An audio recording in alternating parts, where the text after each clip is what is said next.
Thank you. Kim, you sent me a text. I wasn't gonna do that. Mark, you want a piece of cake? You still want to meet with him, right? You want a piece, don't you? Are you sure? It's Reese cupcake. You're not. You don't want one? You better not. But you better not. Are you diabetic? Okay. That's from Sister's Coffee House. I saw it after that. Yeah, I saw it. Okay. His return response after we got out there. Yeah, it looks good, doesn't it?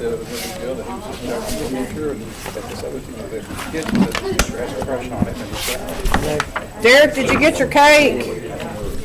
You gave him his cake, right? Okay. How come Kim didn't put her old thing in there? Her text message. I think that was, yeah, she had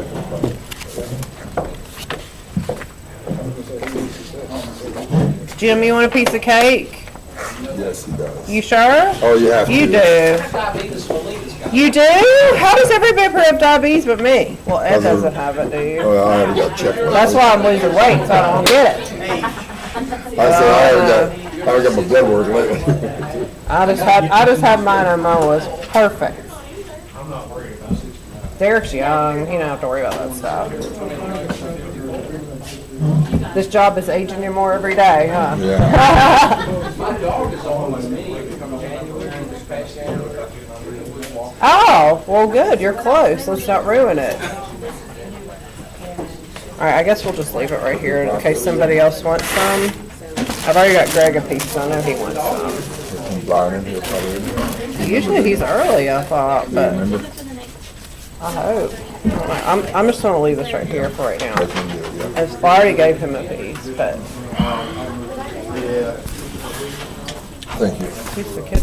Usually I can recognize him. He's still USA kid. Oh, he's just early. Well, that's nice to be prompt. Last call for cake from anyone in this room. Anyone? Everybody's ignoring me. Okay.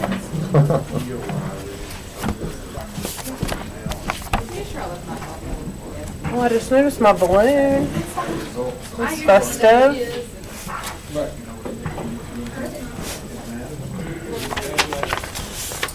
Do you have two pinks?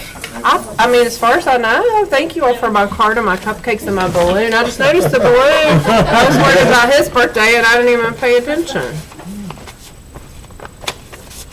This is perfect, portion controlled. I can have one and then share the rest. That's perfect. Thank you. I don't know if Greg's coming. Do you want me to start? Maybe he forgot. Yeah, go ahead. He always says, if you're not early, you're late. Yeah, that's right. And I'm always late, so I take that personally. But now he's 5 minutes late. I'm usually like right on time. He waits 15 minutes on the criminals. Criminals. Criminals. That's funny.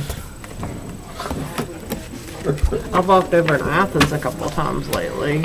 Oh, have you? Yeah, because Kate's boyfriend goes to Concord and lives on campus, so I've gone over and walked with him, and we'll walk like down the main street, all back around the behind the president's house and all that. Where do you live? I live on West Broadway. You have any idea where it's at? Nope.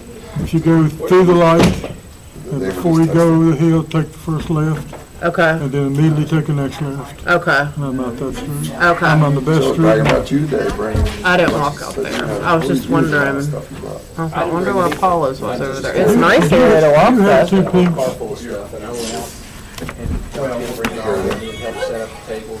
You mean two things? Well, all I could find was surface personnel. You know where we had to fill in all those names? Oh, yeah. I found it on service personnel. I couldn't find a professional. I went back there, she gave me one, said I had it underneath, but I can't find it. I just wondered if you had it. I don't think so. Crystal, I don't think we got two things, because I don't have We're two supposed to have either. two pinks, right? I only have, we one pink? Yeah, the white is professional. Oh, there you go, you're causing problems. No, my professional's pink. The white's professional, the pink is service, is what she said. right? Yeah, white is Oh, professional. okay. Yeah, so now you got two of the same thing. Well, it didn't seem like there was enough names to fill all those blanks on professional. So there's 6 positions out of all those positions that's all we had time. Uh, We have like, the rest of them are still in process. yeah, we Oh, okay. filled 44 positions. I grew up, my dad was a cop, and I grew up in Well, that makes sense, huh? I didn't need this. We were working towards the goal, but with limited time to do it. dealing with it now, and I asked one of the ladies this morning, and I know her face, she's in the school system, and I can't think what her name is, and I said, how do I not see this? I said, no, How long do you all need to go over this? A while? Let's just get started. Did you get a hold of Greg? He has his notifications on. Okay. But I'm getting notified anyway. Probably not. Meeting called to order. And 4 board members are present. Mr. Prudish is late. Now, he didn't say it like that this morning. About me. Well, I had a doctor's appointment this morning. Now, usually I'm just late for no She let you reason. know ahead of time. I did, but for today, I had an excuse. Usually I'm like right on time. Can you do the late one more time? Yeah, I'll wait till he gets here and do it again. Okay, No, just look at him and say, All right. glad you could make it. yes, exactly. Are we on the air? We're good? Are we with me being sassy?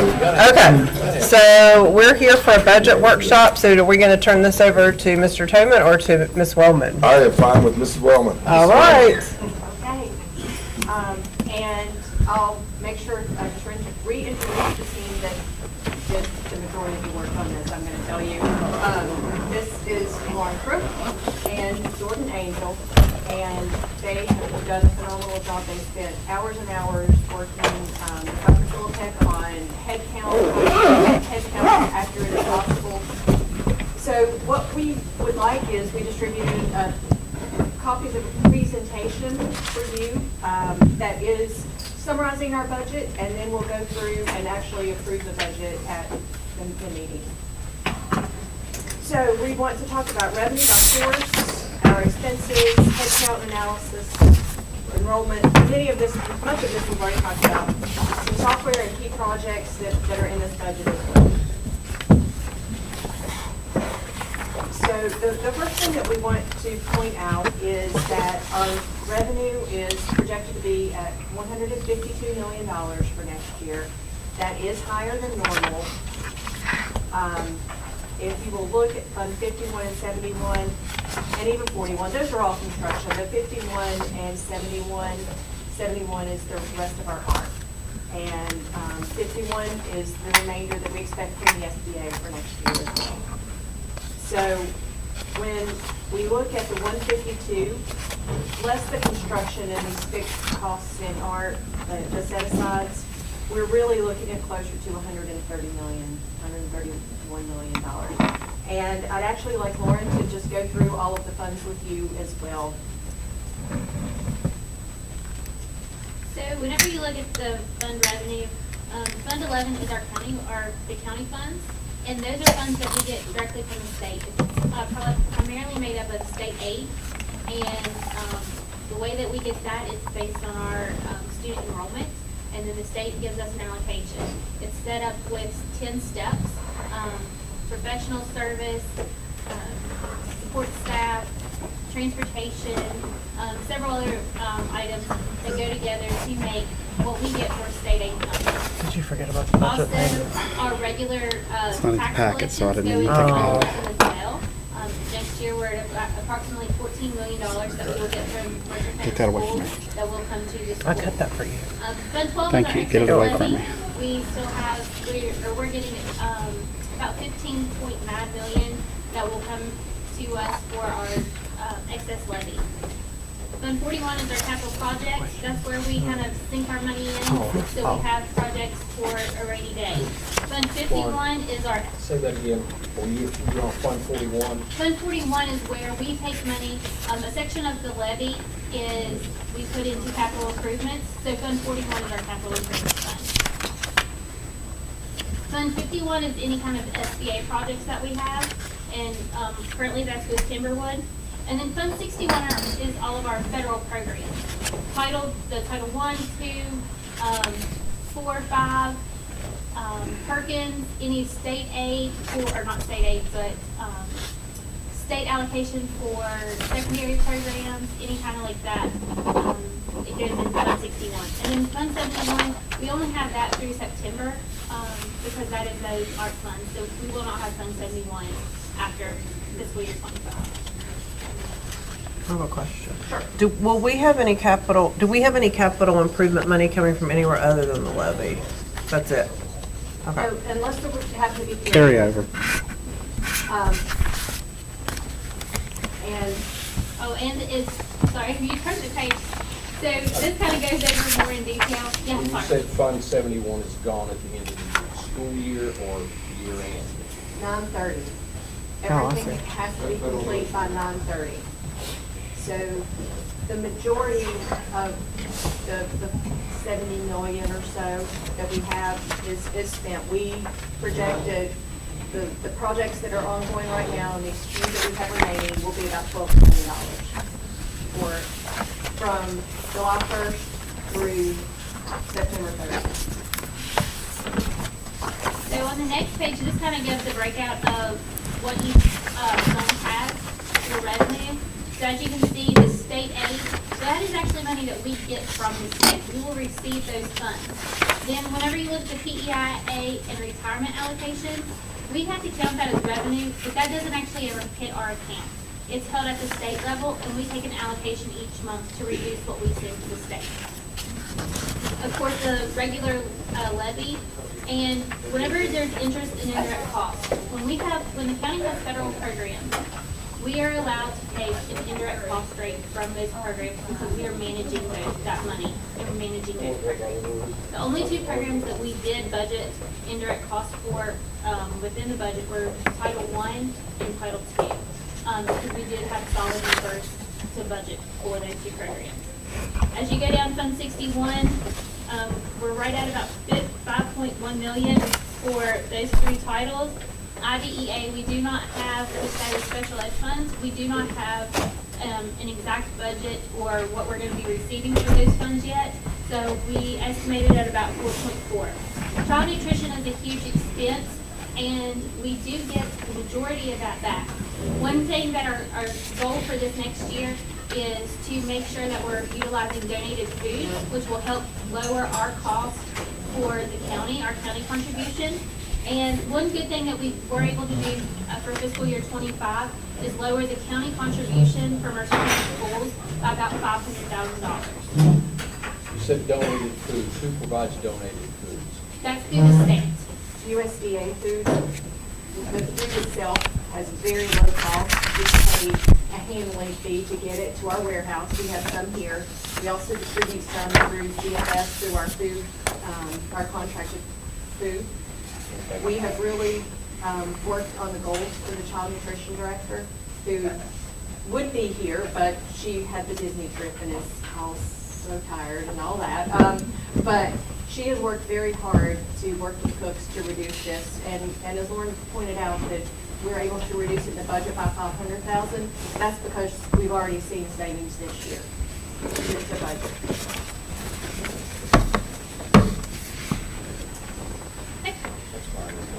So one other thing I wanted to point out on that, JROTC, that's half the funding, if you recall. That's the only thing I really wanted to point out on that. One other thing I wanted to point out in Fund 11, you'll see that we budgeted $1.2 million in carryover. I know from the workshop, we anticipate we may have a little bit higher, but we'd rather under-promise and over-deliver for the actual budget once we get that closer to our actuals. Fair OTC, $310,000, and you said that's only half of it. We pay Is that- half. We pay the other half. So this is revenue, we were just talking about revenue. Instructors and everything that they're involved with, so it's a $600,000 program. Yes. And this is what we get from, who does it come from? The Like the military? federal government, Okay. the feds or the state? Feds. Military, So we also wanted to talk about expenses, and for this analysis, We excluded funds 41, 51, and 71. Again, those are the capital improvements, 41. 51 is our construction for SBA. 71 is our ARC. We excluded all those expenses, so you could really look at just our operating budget.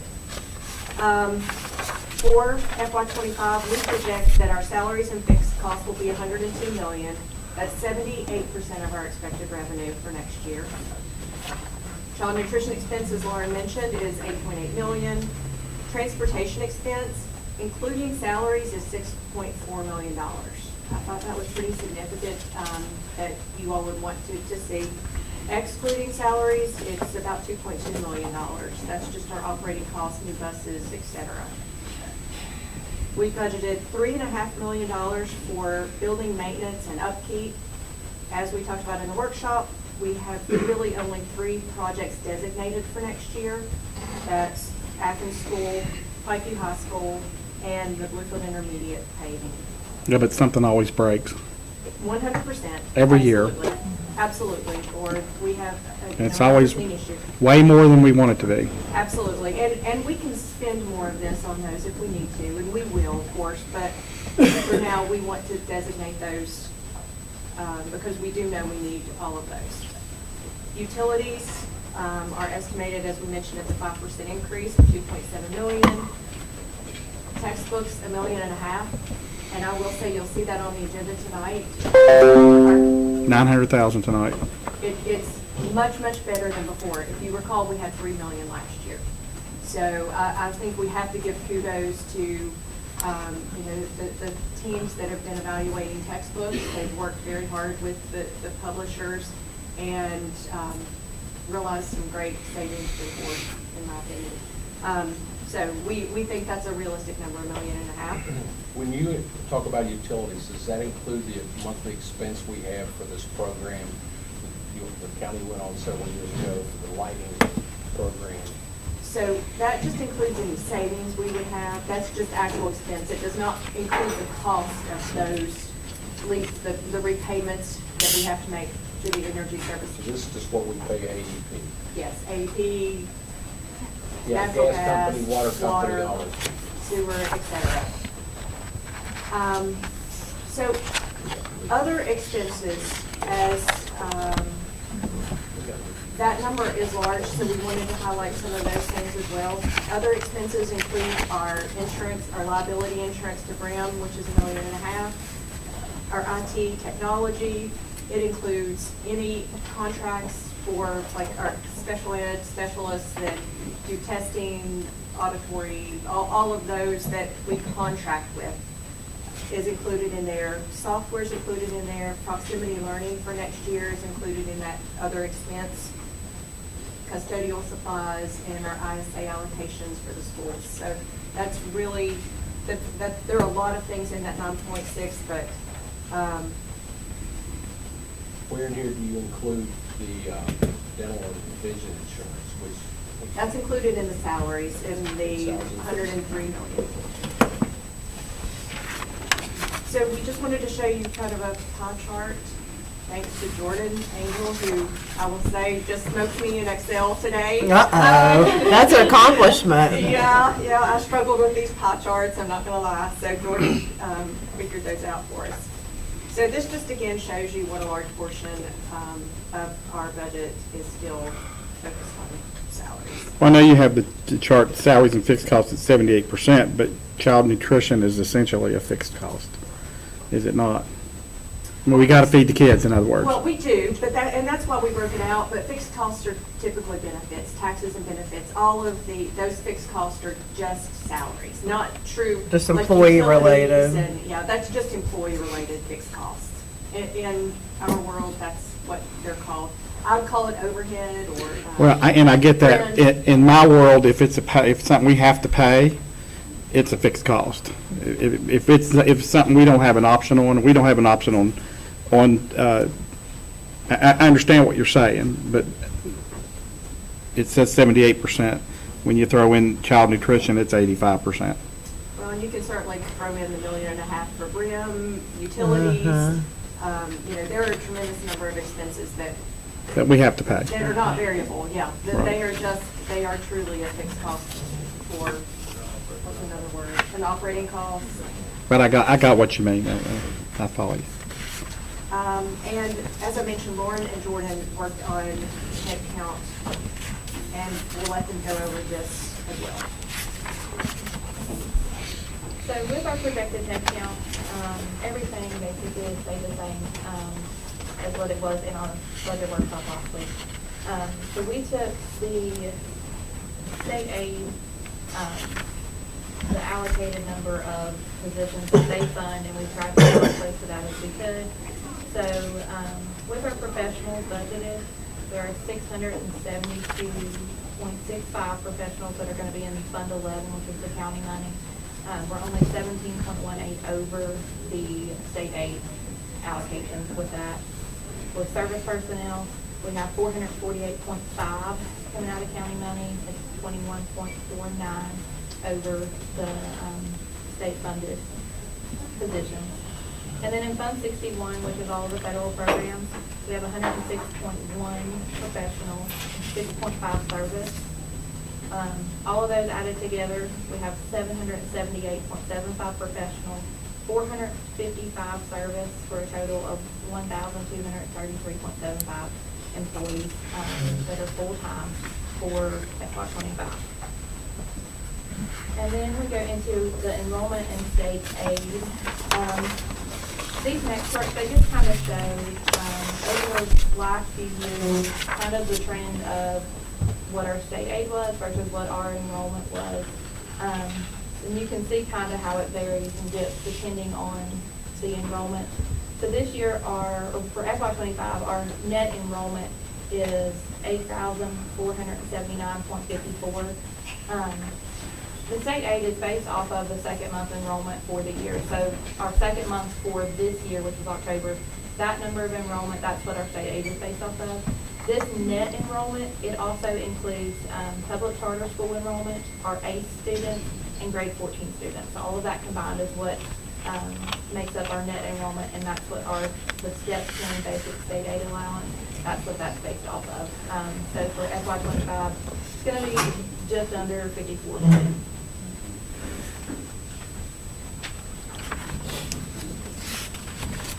And proceeding on to some of the initiatives that are budgeted in this as well.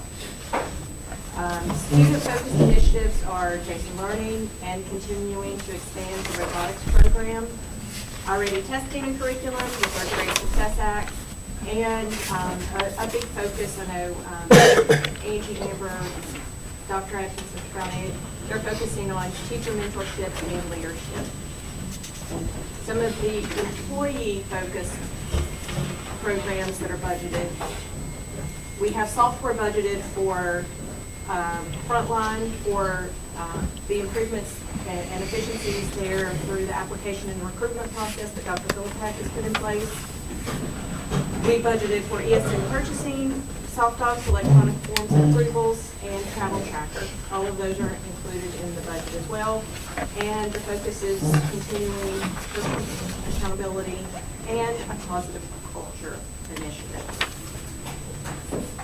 We have also included some of the schedules that the state provides us that they ensure that we include in our budget. And Lauren put these together.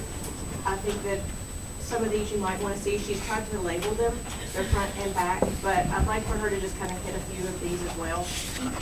So as you can see, the first is our enrollment for fiscal year 24. And I just found some of this information. The finance office at WVDE, they look at numbers in lots of different ways so they can take it to the legislature and make sure that they are seeing these numbers accurately. Mercer County is 9th in the state of West Virginia for enrollment, and we're approximately, I think that's pretty cool. Whenever you look at surrounding counties, how large we are, that's a huge impact on kids. We have a lot of kids that are coming through our system and a lot of responsibility. Also, the next page, during the work session, we had said about enrollment and the decline in the percentage. And based on 22-23 to 23-24, we had a decrease of about approximately 2% in our student enrollment. So I think, Mr. Tillman, you mentioned that in in our work session, and you can see there's just a few counties that had positive growth in enrollment at the top, other than charter schools. And almost, well, all of the other counties except Doddridge and Grant had declining enrollment. Which are little tiny counties anyway, so Yes. that's not significant The really. next several pages, this is all of our state aid calculation, and this goes through each of these 10 steps of how we get our funding and what our funding is allocated for the purpose of state aid. On page 7 of that, you can see that all the steps for state aid are a little over $65 million, but the state is saying that we have to have a minimum for our local share of 11.4, which our levy taxes, or our taxes that we levy are more than that. But we have to have a minimum of 11.4 to match with state aid. So the state is going to be sending us $53,684,000. Again, there's just some more information with personnel based on our enrollment numbers. And then, again, there is this, there's a page, it says page 5, it's number 6. This is our projected county taxes. So as the state told us, or the state is saying that we should have approximately $11 million of taxes that we collected, we actually have 13.9 that we're estimating for fiscal year 25. That's regular levy, right? That's regular levy, yes. Okay. The next page is transportation allowance, and I personally found this pretty interesting. Mercer County had an increase of 12.5% of what our transportation allocation was for this coming year. And there's just some other information in there, like our current replacement value for our bus fleet next year, we'll be getting about $789,000, which probably is not going to cover as many buses as what we need, but at the same point in time, we are getting $789,000. We also last year, or during 22-23, we put 1,241,000 miles on our buses. So we did a lot of traveling, and that mileage also contributes to what our replacement value is and how much allocation we get back from the state. Those are tough miles too. Yes, they are. So like I said, there's just the 12.5% of our increase for transportation for the next year. We're getting $527,000 for ACE programs, which those are our adult programs that we have. Then earlier we had mentioned about the retirement allocation from the state, and this first page with the number 9, this is how much they have allotted for Mercer County. It's the 3.766. However, we also now have to give a charter school allocation. So out of the money that they give us, they're also telling us there's certain ways that we have to spend this money. And one of those is part of this has to go to a charter school allocation. Even though we don't have one. Yeah, where does that go exactly? We have to set it aside in case we do. So we keep it and then, but we have to not touch it. Yes. Interesting. The next page is the PEIA allocation of what we receive.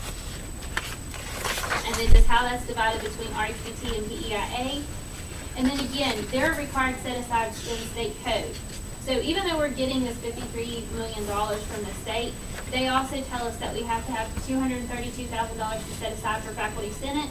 We also have to have the teacher leadership induction, which is step 7D, which is relatively new. We have to set that money aside.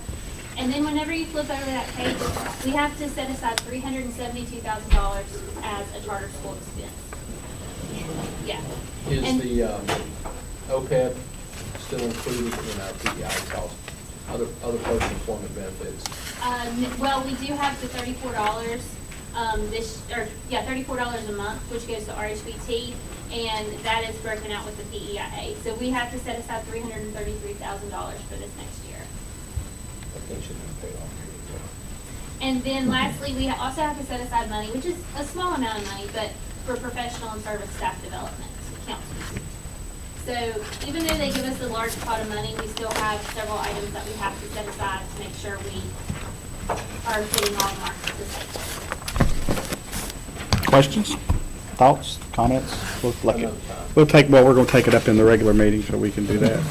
So folks, we appreciate you coming. Give us about 5 minutes to take a recess so we can reorganize. We just finished the budget meeting, and we'll start up as quickly as we can, and somebody's got to get this cake away from me. It's for you. It's I know. Happy birthday. I'm not eating your cake. That's for Ed's birthday. Happy birthday. She's got one too, but she's not telling me. Yeah. Okay. Well, they got me Well, a balloon, so it's hard to hide it. The missus will love this, so I'll take it Yeah, home to take that to her. her. I'm all right, but I ate a piece. I've had cake all day. I'll bet you have. He had a big piece of it though. I gave him the first 6 pieces. That's nice. It's from Sis. But I'm working really hard right now, and it's not getting Everybody, anywhere. this whole And I'm going to staff. keep working Yeah, really hard me because too. I've turned into a toad, and I don't need to be one. That's why I get a Reese cupcake, because I don't like Reese cups, and I'm not supposed to I eat. said that to Todd. Like that strategy. I buy Reese cups for my whole crew. So I have a question. There's not near as many jobs on here as there were in the public notice. I don't know, she got it late, but there's one the pink and the one the white, so I mean, I don't see I do not see the principal, assistant principal at Preston High School, Yeah, he's for on there, example. yeah. Where?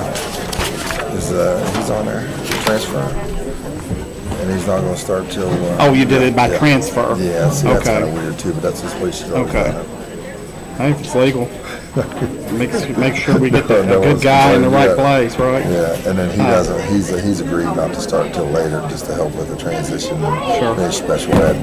But my problem, what I defended him on, is that you make more money going up there. He's okay staying. He's a Yeah, good so, fella. Yeah, that's He's a good fella. That's the only one I think of, right? Well, I mean, but if you look at I mean, they're probably, I guess they just didn't get filled. I bet We they're, ask her. well, I mean, I know what it is. It's the fact that they Some get of them coming filled. in and all that, like But I say. mean, look at this. If That's what Kelly I'm talking took about. one, See? no, I didn't like that either. See? And then rush too quick, you know what I mean? So Try to get- none of these got filled is my guess. That's the only thing I You know, know. some of those that, some of the principals switch back and forth, right? Well, Like say if they wanted to hire her, time to get, she only got 6 professional in. 6 professional. Okay, so these got filled, we just didn't get them in the packet? She didn't get the information. Okay. Because 4 people will apply for one job and then one person would take it and then they'd be the Gotcha. other. So I get the Something else. yeah. Yeah. Constant bouncing around, right? Exactly. Same thing with the service positions.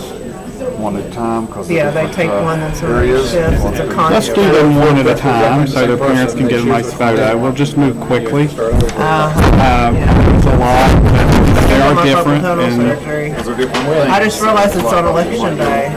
And then like this So one. I have to there's make sure I multiple- was getting, yeah, I'll either do early voting I was or gonna say, I'll you take call them it up with me together on the for a way to the team. hospital. We can do the individuals fairly quickly. Yeah, I do early voting a lot of times too. I probably will do early voting. She said she got most of the professional. I just realized today that that's when it is. I hadn't put that together, but yeah, so election day, You going both at once, or what you doing? just the right. Just the right. Both of them bother me, but this one's a lot worse, so I'm gonna, That's how mine was. yeah, well, because I'm right-handed. I mean, I'd I stay can do busy this keeping one, the but I weather just wanna signs up be in the day. both at the same time. Because they get blown over there. Yeah, well, So every time I go by, left hand anyway, Swapping yeah. out. I'll probably end up doing this as long as this one. I mean, this one could wait, this one's a lot See, worse, so. stolen means that the state, Yeah. they're in the He right just of said way, walk and the on state you came with through the and pulled single them one, that's what he out. said, That's yeah. what happens most of the time. So- If we were to go over to the state road over here I think on it'll be Route fine. 20 as you're going out, I'm glad to have New it Hope Road, to call it, I guess. I call it Route get. because I grew up on the other side of it.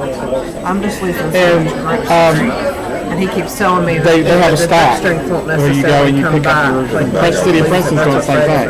They pull them up out of the right of way, and they take them over there, and you can pick them up. I'm worried about not having Went to Amazon and bought some things to kind of help.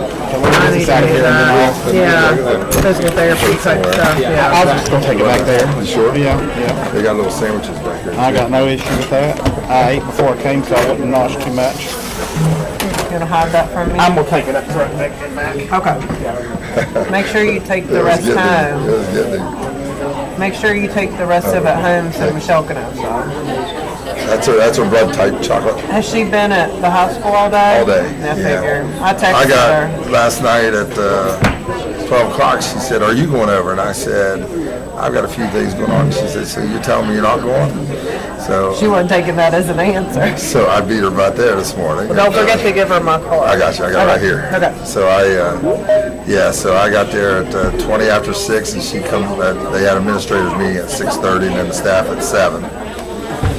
Yeah, Chrissy called me last night and I talked to her for a while. So it went pretty good. She said it was, if you could write a script for what they did today, it was perfect. Oh, great. It was amazing. That's what Michelle says? Yes. Oh, good. And she's been in a bunch of them, but Good. All right, you got your signed page, right? There was only one for the budget meeting. I'm assuming it covers the whole night. The signature page for the Yes, sir. meeting? Yes. Okay. I got it. Good evening, everybody. Best part of what we do is right now. This is we just enjoy this so much, recognizing our students and all they do, and I'm so glad so many of you came. Because sometimes people don't come because they got other things going on in life. But we really, really enjoy promoting our students and all they do, and CTE is really important, and we want to show the world just how important it is and how well we're doing it. It speaks well to the instructors here, but more it speaks to the students that are willing to put in the time and effort to do these competitions. They're meaningful, they matter, and we rock the place, did we not? So let's give ourselves a big round of applause.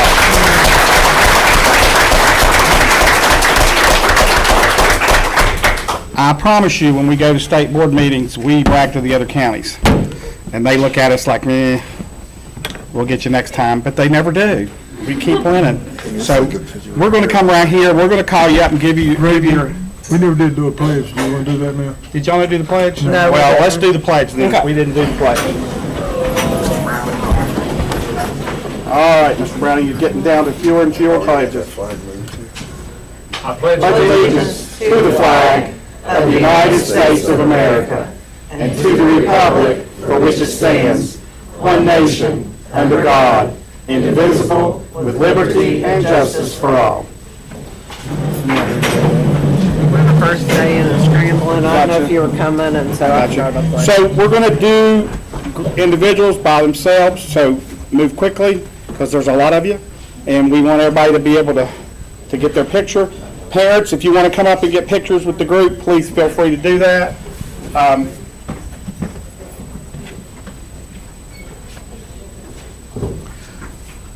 Okay, as Mr. Prittich said, we appreciate everyone being here this evening for our board recognizes, and this is for certificates of achievement for Skills USA. We recognize the leadership and state competition winners of McTech Skills USA. Skills USA of West Virginia empowers its members to become world-class workers, leaders, and responsible American citizens. Skills USA West Virginia improves the quality of our nation's future skilled workforce through the development of framework skills that include personal, workplace, and technical skills grounded in academics. Students who received a gold medal at the state competition will represent Mercer County in the national competition in Atlanta this summer. And that's where we will begin with our West Virginia State competition medalists, and these will be the gold medal winners that we'll recognize first. And this first category for tactical response is a group. Augustine Azuna, Matthew Thomas, Javion Gross, and Kaylee Dickerson for tactical response.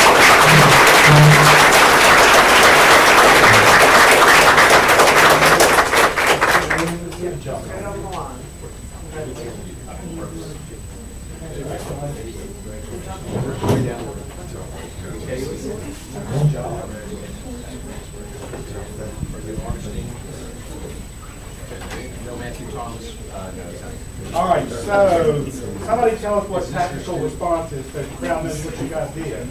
Sorry, my voice is a little. That's all right. But tactical response, basically, the competition as a whole is teaching the team how to insert into a certain AO or area of operation and how to clear out any embedded threats or civilians in the area. Thank you.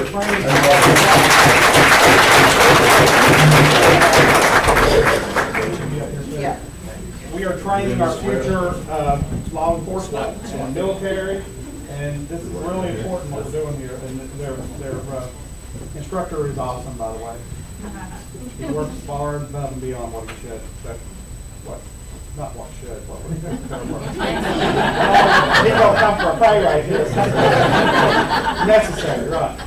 He all what's necessary. I got it.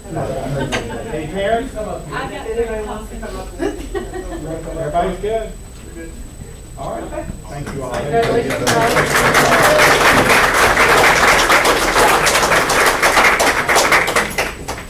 Our next gold medalists are a pair for additive manufacturing, Joseph Hill and Virgil Ellison, additive manufacturing.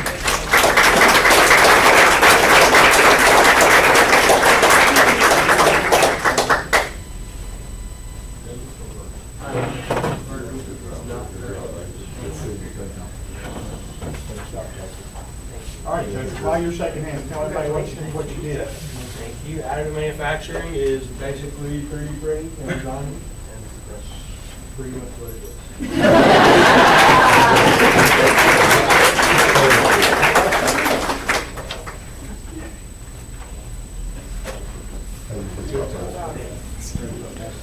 Okay, next we have Madison Cox for landscaping and horticulture.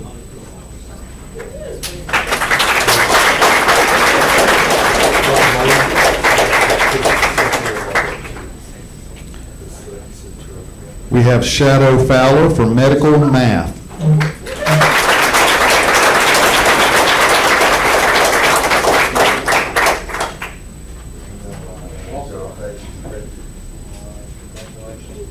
All right, tell us what you did. All right, so it was a test of 100 questions, and basically it was just math questions about IV drip factors, how to set up the IV pump, basically converting kilograms to pounds, and then vice versa, because children's medication is based off of weight.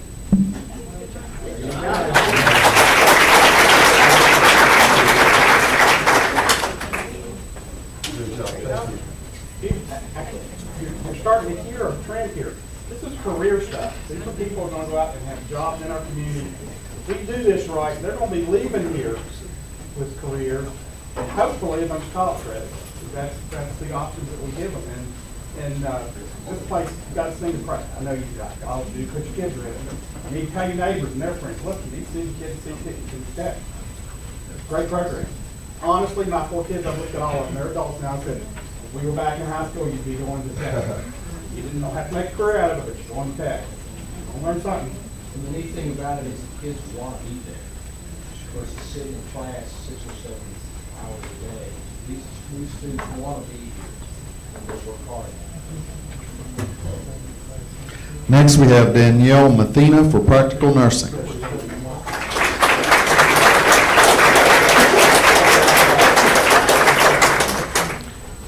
Abby Short for medical terminology.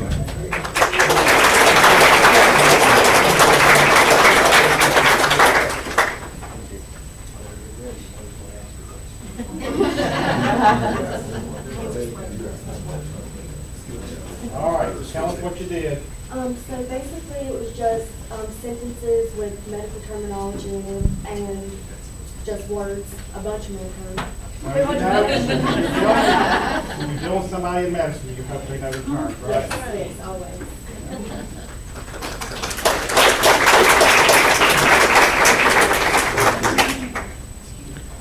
Clayton Thomas for industrial motor control.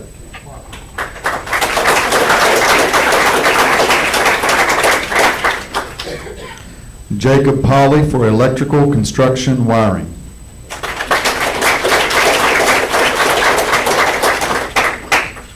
Carrie Caldwell for carpentry showcase. Let me point out that there is a severe nationwide shortage in what we always call the trades, and it is awesome to see females going into the trades. Just smart, actually smarter, right? Smarter. And they can do the work, so you've got to train them and got to convince them that it's good. It's a good job for them. So again, don't ever tell some of your kids, but grandkids, tell a daughter, Nope. Construction works great. You be a contractor, you make more money than most of us. Keep that in mind. Or the farmers, oh God, yes. Well, that's true. I didn't think about that. Next, we have Christina Vaught, dental assisting.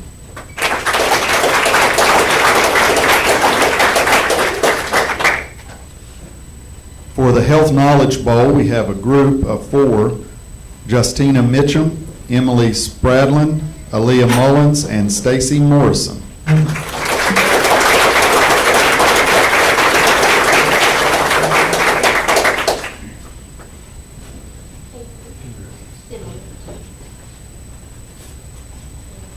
Okay, Emily, tell us what you did as a group. Okay, well, it was a bunch of questions, thank you, about anatomy, chemistry,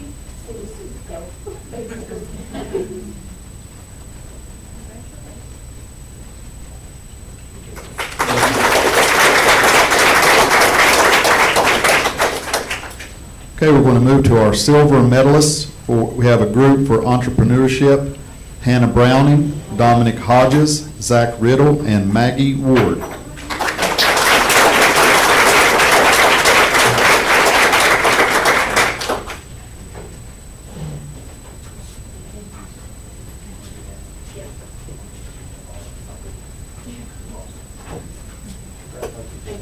All right, Hannah, tell us all what entrepreneurship is in terms of the competition. So my team and I came up with a business plan and the whole idea of it, came up with a logo and everything, and we put it in PowerPoint and make it look. What was the plan? The plan, it was a ATV store. Yeah.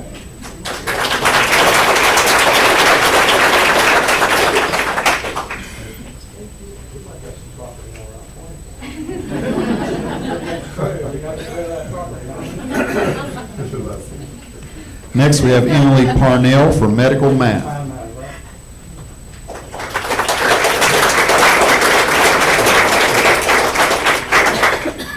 Brooke Pinter for medical terms.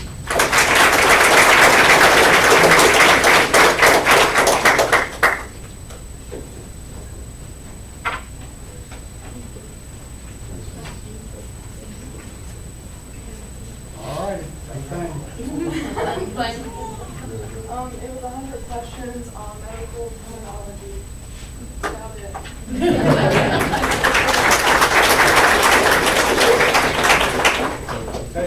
You'll start noticing we actually took gold, silver, and a lot of times we were just like a county does, we rocked that place.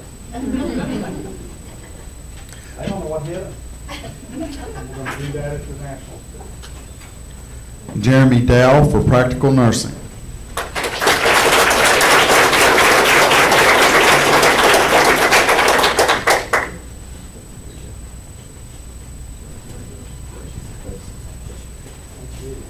All right, tell us what you did. Basically hands-on nursing skills. All right, turn it, like this picture. They had a room set up and you had to go in and take care of the patient? Well, a fake patient.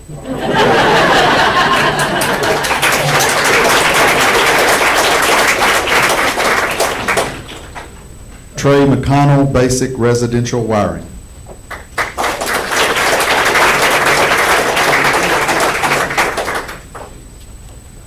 Julia Lawrence and Shylin Martin, I may have said that wrong, fantasy hair.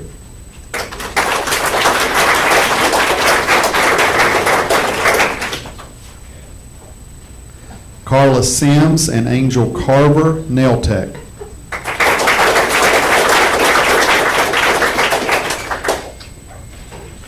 Allison Pack and Hannah Poe, aesthetics.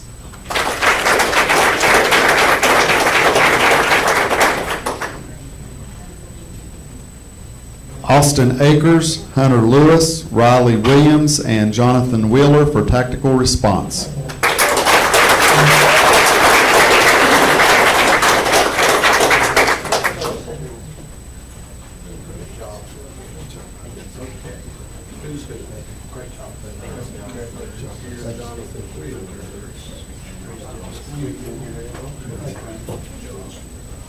All right, somebody needs to be a spokesman. We've heard a little bit about it. Tell us a little more. All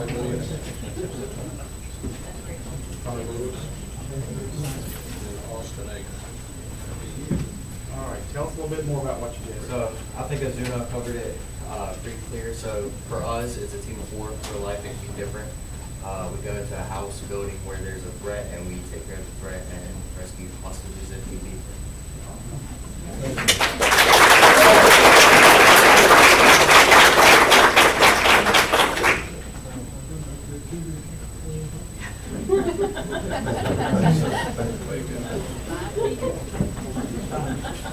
Exactly.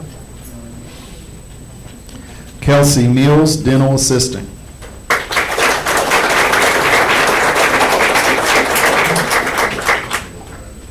Taylor Carson, early childhood education.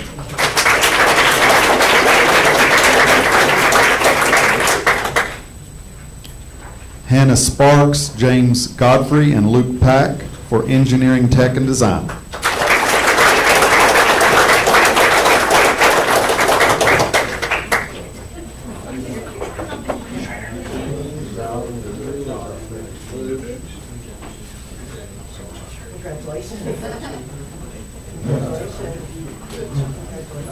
All right. Tell us, get your handshake. Somebody tell us what you did.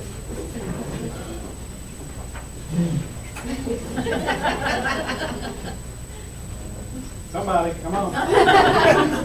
So for our project, we had a partner with custom manufacturing services. We made or designed a tool for a linear adjustable hearing thing for weather. And then on site, we had a Mercer, we had a whole setup where we displayed our drawings. And then we had an on-site challenge where we had to develop a new labor cycle.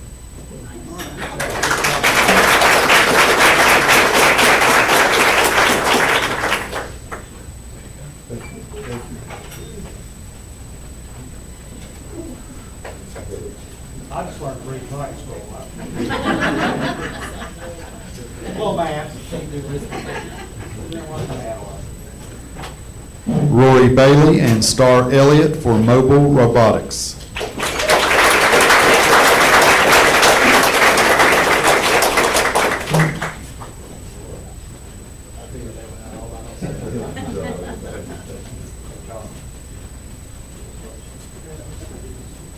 All right, so tell us what you did.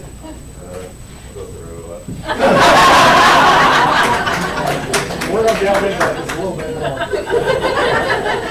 What kind of robot did you build? There was a competition that Vex designed. Had to build a robot to fit the specifications to complete that. All right, great job.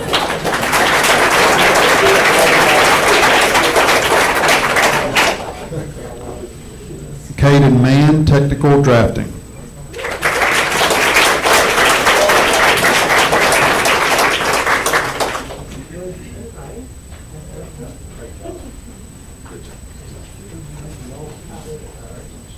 All right, so technical drawings, tell us all about it.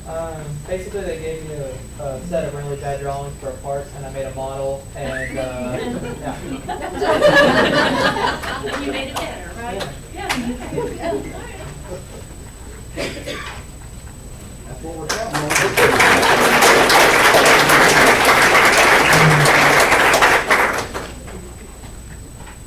Billy Stables, plumbing.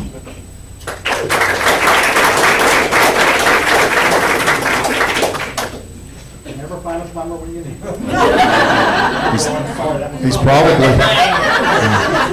He's probably somewhere making money. Okay, next we're going to move to our bronze medalist, Caitlin Lowe, early childhood education.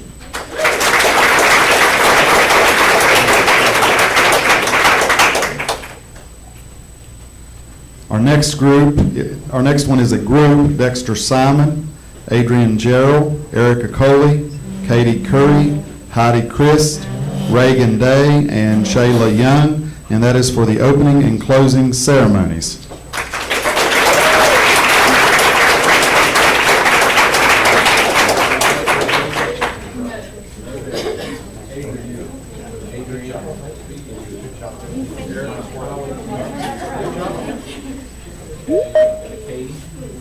here.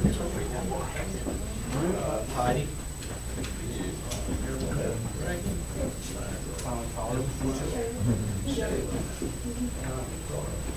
So tell us what you did. So we basically replicated what the skilled officers do by doing like their formal open and closing ceremonies and something like that.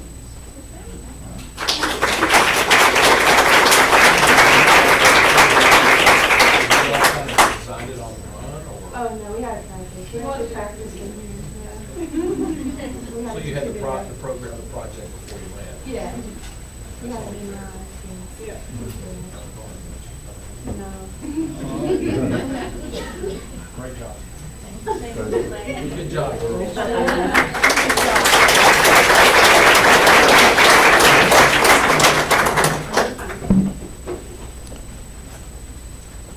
I'm going to guess at this one. Anna Lee Collins, screen printing.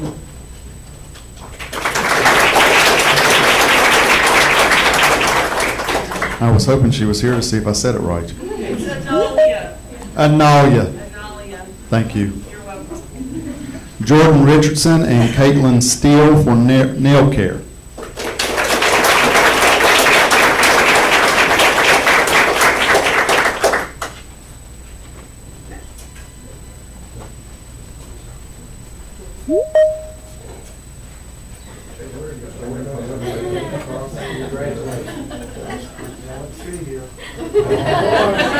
Very nice.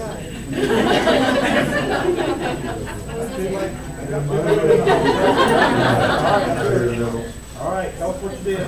Basically, on one hand, I did nail forms with the silicone top, and that had to do the nail, the hand that had the nail design on it. And on the other hand, I did like gel tips, the gel on top, and then that had to have their gel polish on top of it. Is that on yourself? I did it on my model. She's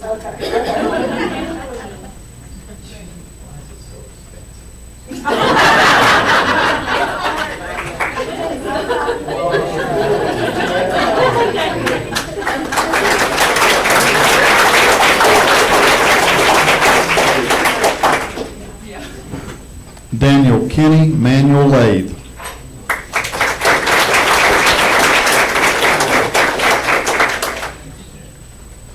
Okay, we're going to move to the other category, and I'm not sure who's going to accept this one. For the Mercer County Technical Education Center is been designated as a gold level chapter of excellence.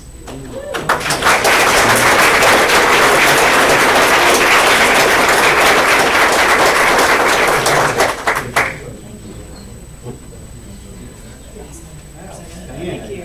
Awesome. Thank you. Second year in a row. That's awesome. All right, tell us how you get the gold standard. Well, we fill out a huge application, but it's based on all the activities that our students do throughout the year, all the fundraisers and all the community service events and all that stuff. And then it's pitted against all the different centers in the state. They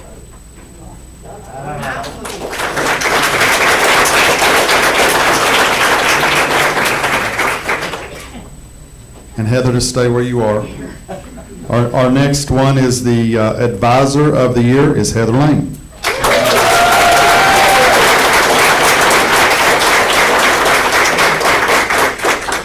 All right, tell us about that.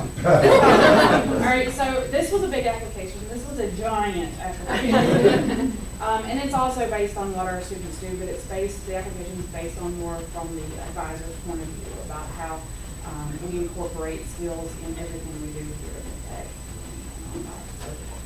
I'll compete at the national level. I'm waiting on my interview now.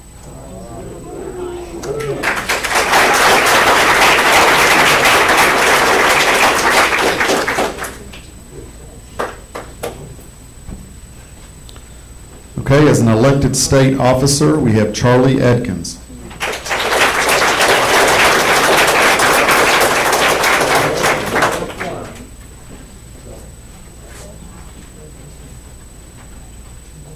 All right, Governor, tell us what you did and how you did it. There was a long process to go through to apply for it. Like I had to do an application, and then I had to do an interview. But there's a group of people that get up like on the stage, and they like they talk to you about everything that goes on about school, and they get to teach classes, and that's what I'm gonna do this year.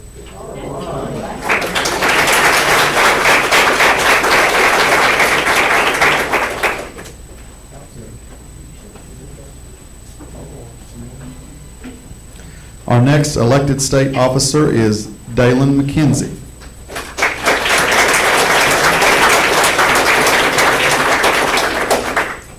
And that concludes our recognition, Mr. Pritchett. All right. So as you might well understand, we're really excited about what's going on here. We got more plans and new things coming out.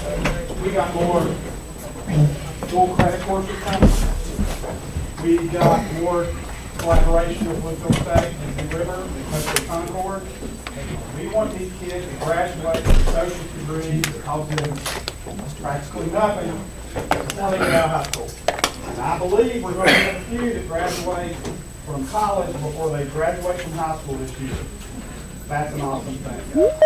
Oh, we got one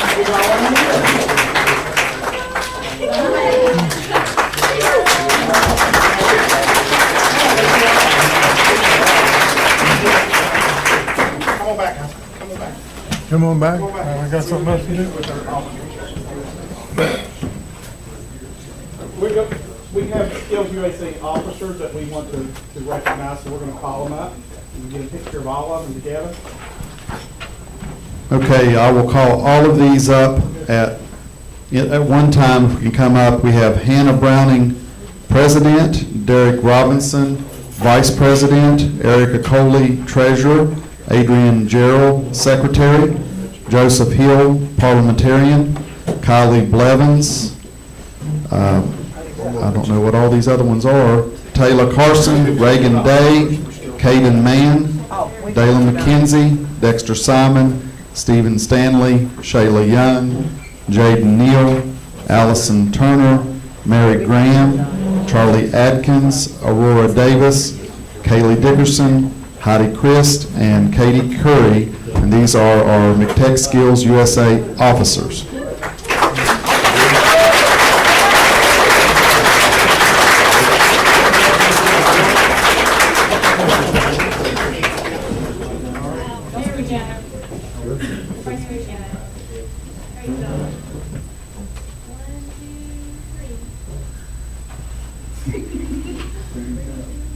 They're not our children, but I promise you we couldn't be much prouder of them.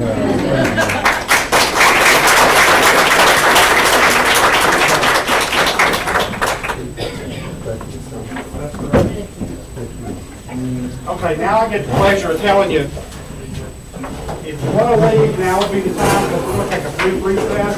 You are more than welcome to stay. We'd love to have you, but if you've got a lot of things to do, now's the time to go. Thank you. Where's Rosemary tonight? I don't know, that's what I was thinking, we give her the certificates, I don't know where she is. Where's Rosemary? I don't know, but I bet it's either something here or Johnny or her mom. Her mom, yeah, something's going on with somebody probably.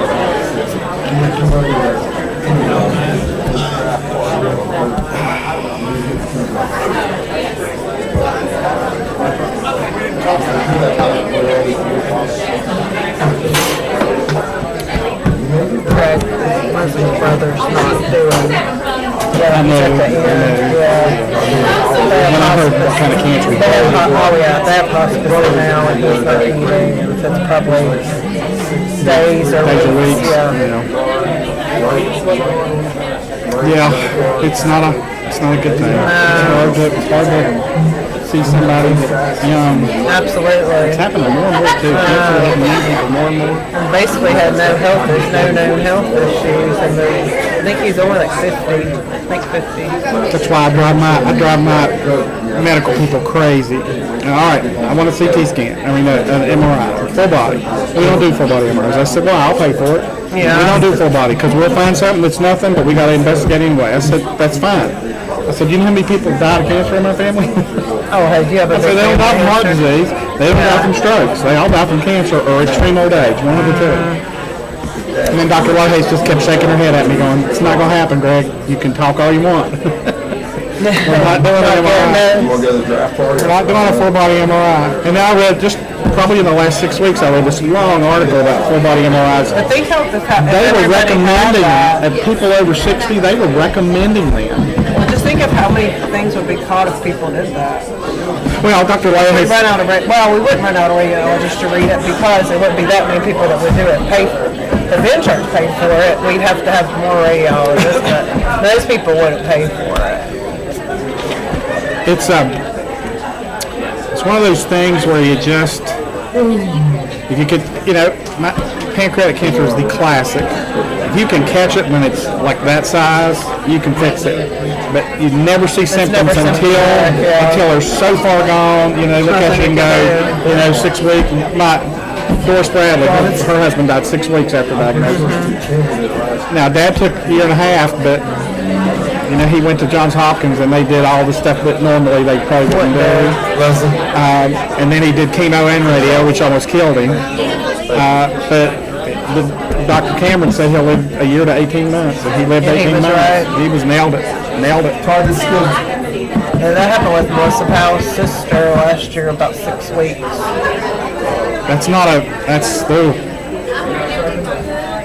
I can't imagine. Todd Skills USA is 2 days, isn't it, up there in Fairmont? It's a 2-day event?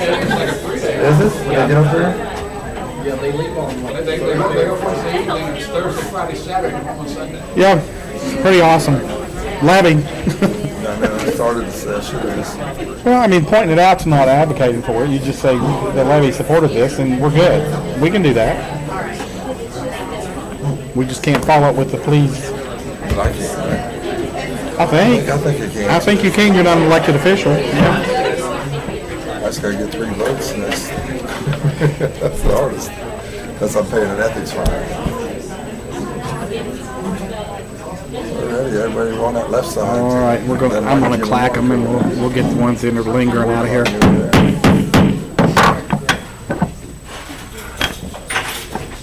Yeah. Okay, so we're getting ready to get back into our regular agenda now. Mr. Toman, your opening remarks and comments. Yes, sir. Let me grab a few things right here with all my adjustments. So just very quick, as I announced at every meeting, a levy election, May 14th. It's 22 days away. And we have a levy committee this Thursday, April 25th at 6 o'clock here at the Seminar Center. This Friday, we have 33 students going to Livingstone College and Benedict College. That'll be a one-day trip at 6:30 in the morning. We'll leave Bluefield High School and return about 9 or 10. And Where also, is that? That's in North Carolina, right? Yeah, Livingstone is in North Carolina, Benedict is in Columbia, South Carolina. Okay. So Salisbury, North Carolina, and Columbia, South Carolina. Then Dr. Bowling gave you the May events in the calendar that we haven't missed too many things. If so, we'll add to that. And then you have the graduation walks, all the events there. And then the new Timberwood Elementary School updates. I think you have some pictures. Is there anything else, Mr. Atkins? We had a construction meeting today, 2 weeks ago, and we had our last one today. There's been a tremendous amount of growth that you can actually see. So if you want to see the big part of a build happening, it's all happening in front of you right now. So come up if you can see it. Then after we get the structure built, then it just gets boring with electrical. They're pouring concrete walls this evening, and they have to be completely floored in the C section of the building next week. Are any sections, have they got to all the sections now, or are they still? We're pouring grade beams in section D, and the ICF walls are being put up. Oh, okay. Once they put them up and put all the rebar in, then that's when they come back in and pour. Good. I have a calendar question. When is graduation? The 24th. Okay. We need to talk about who's going where. Who's going where. It should be on the school events calendar, because I put them separately. Oh, I gotcha. Where all of the times for different locations. Oh, perfect. Thank you. I didn't look at that yet. Okay. When we get to the end, we'll talk about that. Okay. Divvy them up. Sounds good. And I will also send those digitally tomorrow.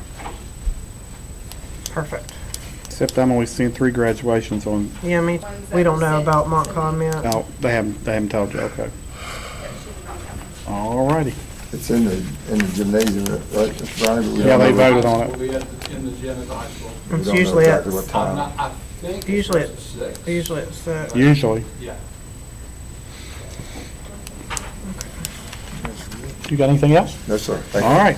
I don't think we have any citizens' input based on looking at the sheet up there, so we'll move on to policy 2322, support and accountability. Mr. Browning, anything you want to add on supporting accountability on policy 2322? Dr. Atkins has quite a bit with already data and so forth that we talked about previously. The thing I went there last Tuesday was that 50 days. for all of our Thank you. And it talked I like those about calendars, very, very very nice. well. They were very pleased with student participation and proceed and what they perceived to be doing that. We did that. So the results will show that. Thank you. Dr. Atkins? Yes, sir. This is the data the board requested after Mr. McBride gave this presentation of our already formative assessment that we use for grades K through 8. And what we did, and when Amber put this together, so I thank her for her work on that. At the front, we kind of put a summary chart just so that you can see BOI means beginning of the year, MOI means middle of the year, and those are the data we have right now.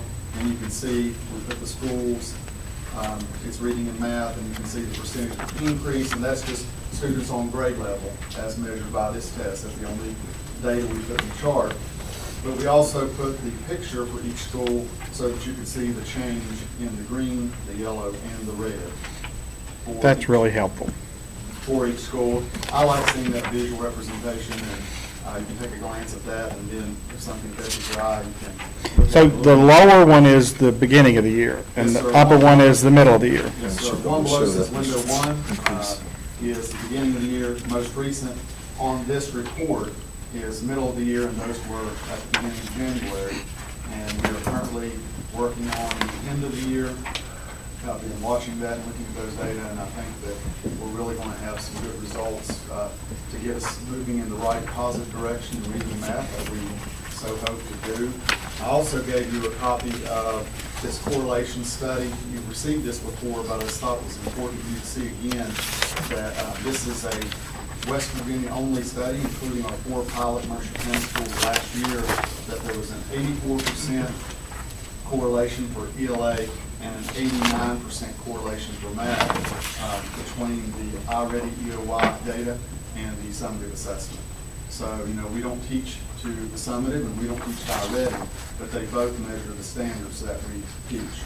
And it shows an increase in our student achievement. So that's why we think iReady is so important, a high level of correlation between what we're measuring and what our scorecard is based on for our district. So these data are MOI, and we can share some of those other with you later. But if you have any questions, we'll try to answer those now.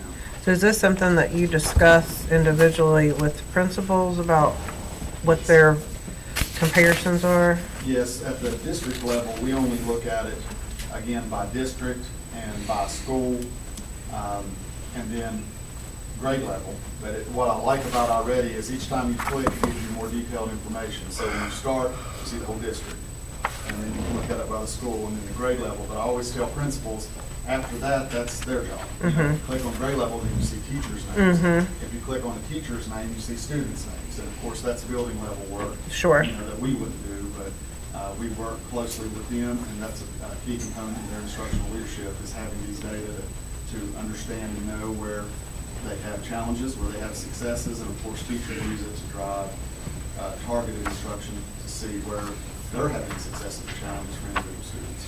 Do you think some of these low percentage increases are due to not effectively using already? Or, I know that's a very general question, but it's just, it's a wide range of improvement from 0 to 25%, so. I think that, I don't know that it has to do with the use of iReady. That could be one contributing factor, but there are a lot of variables that could cause low student achievement.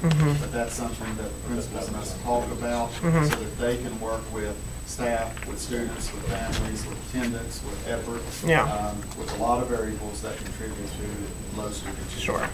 But you can see there are some areas that you can see have lower growth, and those areas that we place increased focus on support. What, have the teachers been, when they go through here, and I won't pick anyone out, let's just say it's really, out of all these numbers, the percent increase on grade level, you had a starting point, you BO line, beginning of the year, now you've got middle of the year. Do you, as the principal's boss, do you have a conversation with them, or do you meet with them and their teachers that are doing this to say, okay, what do we need to do? You know, we've got little Todd, little Jimmy, and little Mark, and here's where they are. They're not really doing well. So are there, just what I really liked about the iReady program was just that it gave you the ability to keep, if they're not on third grade level and they test at first grade level, then they have the ability to do first grade level work until they move or qualify or have scored well enough to move up a level. So how do we get the percent increase?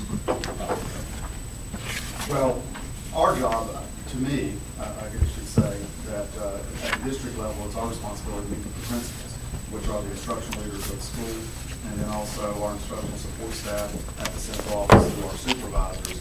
It's the principal that works with teachers at the building level as the instructional level leader in the building, and then of course the teacher then works with the students. And there are a lot of variables that would go into how we support them. We have scheduled time for targeted instruction for students during the day in ELA and math. We have after-school tutoring programs, and all of those things follow, individual data, because again, each time you click, you get more specific data. We have Title I support for the 16 elementary schools, and then this year, the Third Grade Success Act for grades K through 3 has caused an increased level of work in creating and writing those improvement plans. But the data that I'm looking at, there's a big difference in student achievement in grades K-3 than 4 and 5. And the only thing different is that we're doing those plans, which places an increased accountability on the families, and if nothing else, on the attendance of the student. But I just think it's had more of a positive impact than I would have predicted initially in looking at the data that we're seeing, that we are having improvement there. But that's how you increase student achievement. And we attack that, of course, with research-based strategies. The iReady learning pathways is something they do every week. It targets the deficits, or it enriches them if they're on grade level or above. That helps support it. But nothing, as Steve said, nothing replaces the classroom teacher. So can this data be, I hate the word disaggregate, but I don't know what else to say right now, disaggregated so you can say, these are the children that are absent more than 10 days in this period. These are the children that are truant frequently, and see how they're doing in this?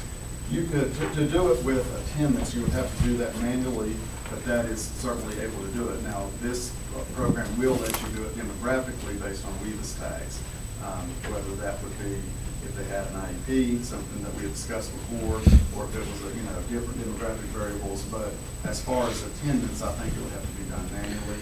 But those are all things that we address through different avenues to support student achievement. And again, that Third Grade Success Act piece is that's the biggest thing that we request from parents is good school attendance. Well, the thing that jumped out at me really quickly was the middle school scores. That's the thing that leapt off the page. And I suspect, although it's anecdotal, that's why I asked that question. I have a sneaking feeling if we got behind the numbers, we would see low interest, absenteeism, truancy, behavioral issues in that group. I think that's what we'd see. Right, and it does measure if there's, if they rush or don't spend enough time doing the assessments and things like that, and that number is higher on the middle school level than it is on the elementary level. You know, and that's, again, part of, you know, the interest in that particular assessment or what they're doing. Well, the reason that information is important is because the policymakers, it gives us something to take to them and go, look, you know, the kids that are showing up, the kids that are putting in the effort, they're doing fine. Problem is this area we don't have any control over because you guys won't give us any control. Attendance. I think the year-wide data, we can break that down even further, and I'm just really looking forward to it. It kind of, I looked at it today, because we have a lot of that in already, and the K-3 data is really surprising me in comparison to the only difference are those improvement plans that has really increased parent involvement, engagement, attendance, and the focus on that piece, because we've done the other things before anyway, you know, so as far as what we do, what teachers do, and what schools do. So it'll be interesting to be able to look at that from a different, because it's the only thing that's changed, you know, or the only thing that's different, so just something to consider. Anybody else have any questions? Thoughts or opinions? We'll be able to see this at year end, those are comparison. All right then, let's move on to the approval of minutes for April 8th, April 12th, April 16th of 2024. Is there a motion to approve? Sure. All righty, is there a second? Second. There's a motion and a second. Questions, comments, or discussion? Any corrections? Then on the motion, all in favor signify by saying aye. Aye. Opposed likewise. That motion carries 5 in favor and none opposed. All right, so we're going to take care of new business, which is the consent agenda. And the first matter on the consent agenda is elevator maintenance. It's board amendment number 321. This is cooperative pricing, so there's no bidding, and it's PK Elevator Corporation for multiple schools in our county, as well as lifts in several schools in our county. There was a 5% increase in pricing. The first year utilizing the contract with PK Elevator is $23.24, and our current expenditures are $37,923.31.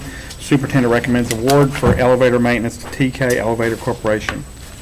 Board amendment number 322 is prime distributor for child nutrition renewal 1.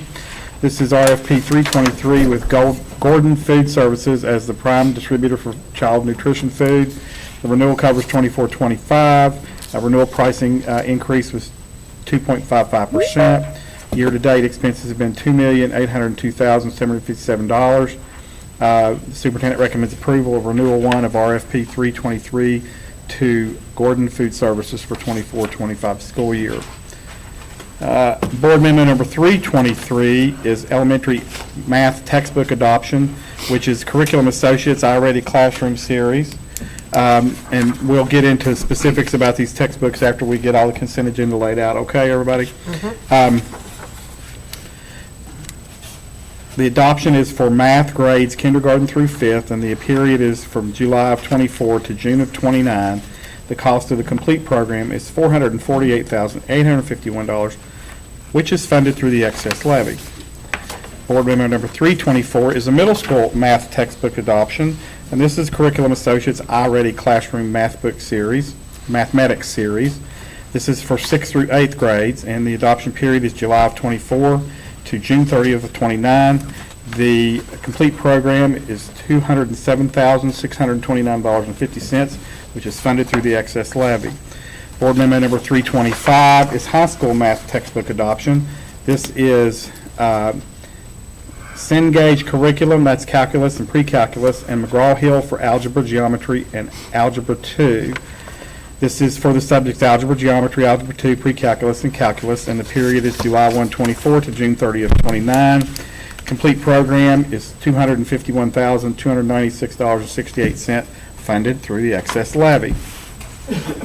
Board amendment number 326 is contracted services for Gear Up SWV local coordinator.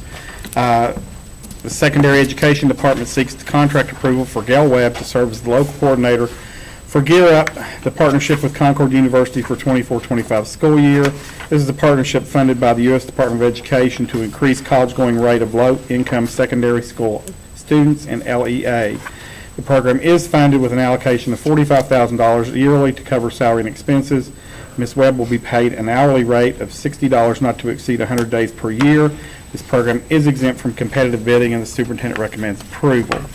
Board Amendment number 327 is the payment of invoices for April. These checks have been written or being held pending consideration by the school board. Superintendent recommends approval. Board Amendment number 320, I think I skipped one there. I did. Board Amendment number 328 is the purchasing card transactions which are attached, and the superintendent recommends approval. That ends the consent agenda, so let's have a conversation about what's on the consent agenda. Any questions?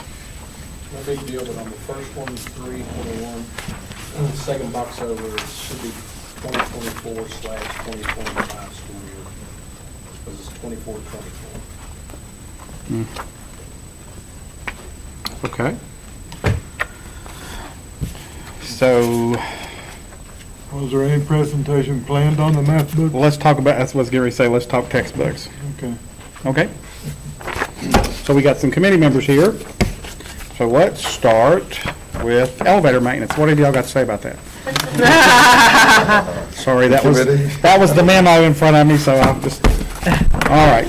So let's start with the elementary math textbook adoption. So just tell us a little bit about what led you to the selection of the curriculum and textbook that you chose, and what we get for our money. I'll just start out by saying, from central office, I was the person kind of facilitating the group. But I have to say that our group this year was very much, it was committee driven to our meetings, and it wasn't something that, central office played a large part in, I feel like. I mean, I facilitated, but they pretty much made all the decisions on how they wanted to go about things. So at the very first meeting, we had 14 members who elected one K2 representative and one 3-5 representative who would go to the caravan in Charleston. The committee chose to take into consideration what those two representatives had to say about what presentations they saw in Charleston, and then they narrowed it down to the top 4.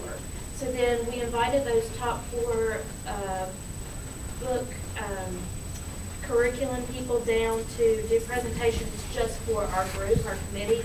And then from there, they took it back to their schools. They got their opinions of the other school employees that they work with, and they brought it back to one of our last meetings where we then decided to, I was giving them the option, we can kind of drop down to 2, and then you can take it back to your schools, or we could just go on and pick who you want. And they said it was pretty much unanimous. They wanted to pick. They pretty much knew on that last one. So we ended up having 4 total meetings. But they pretty much knew on that last one who they were going to choose. And just really quickly, some of the big things that really stood out was during the Curriculum Associates presentation, they talked about a number of counties who had went with iReady in the past and how they had grown in the past 6 years since using iReady Math. For example, Wood County went from 16 to 4, and Jackson County went from 17 to 5.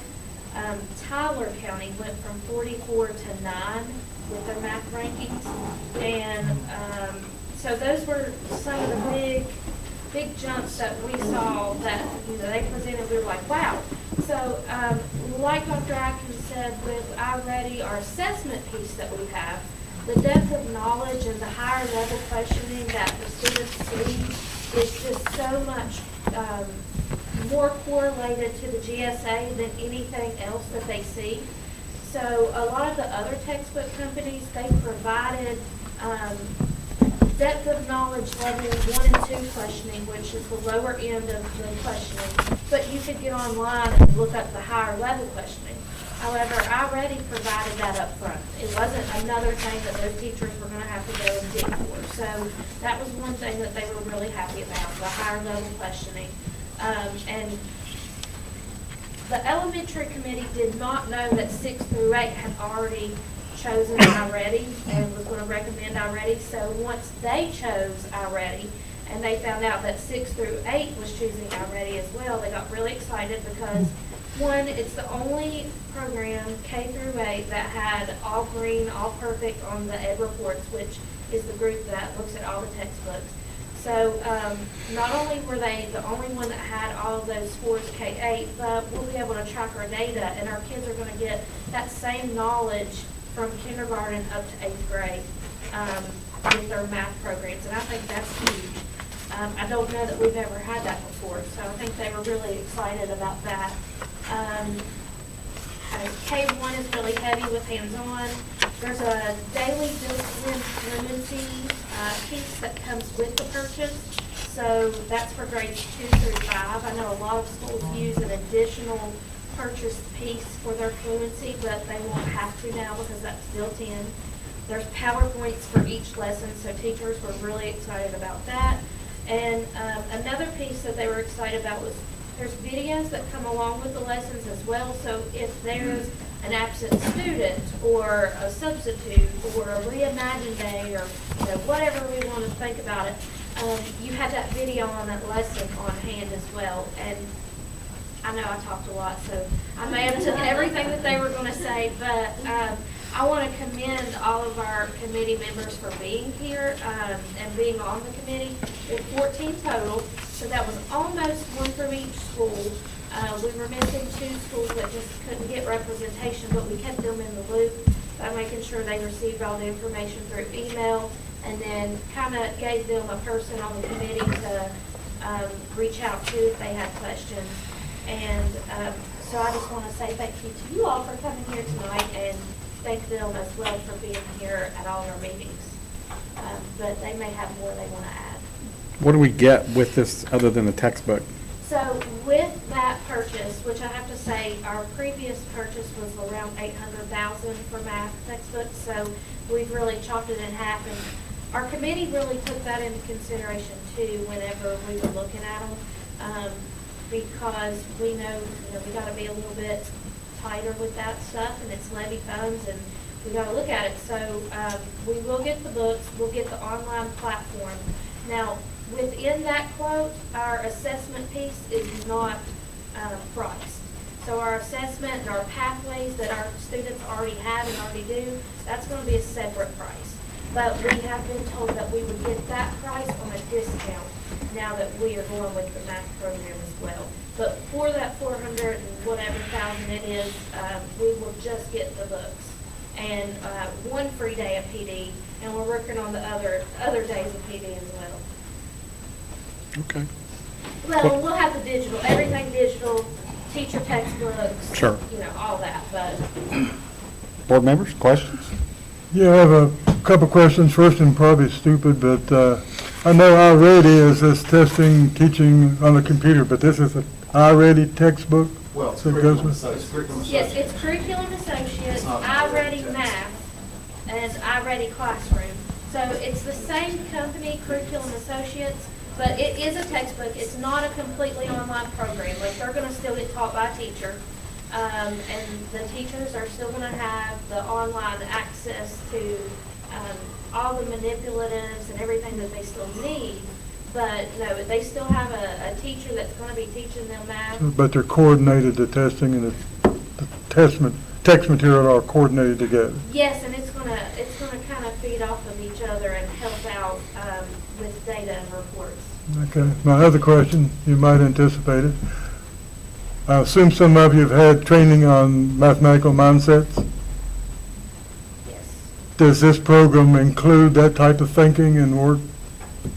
I think so, and I think the building thinking classrooms, you can start out your sessions with, like, they call them discourse cards, and you can start out your lessons with more of the, like, bigger overarching thinking project. So I think that it definitely aligns with that. Okay. Anybody else? And I hope that, and this is not dealing with the textbook in itself, but I think there's going to be an even bigger push with our mathematical mindsets and our teacher leaders and numeracy next year, and attaching our math with our House Bill 3035 that we have. So I think there's going to be an even bigger emphasis on math next year. So I'm really excited about that. this year's been all about the reading and the dyslexia, but next year it's gonna be more about math and dyscalculia. And I think we're gonna see a large movement in the math area, but keeping the reading in there as well. Okay, sounds good. All right. Middle school math textbook adoption. So, Okay, well, I'm just going to say thank you to Amber for giving all that information for us. So what I'm going to do is just tell you how many people we had on our middle school adoption committee. We had 5, and I have a representative here, Miss Amy Pearson. She is just going to tell you why they wanted the iReady, because we did choose quickly. We kind of knew what we wanted at the start, and so she's just going to tell you real quick. A lot of it they hit.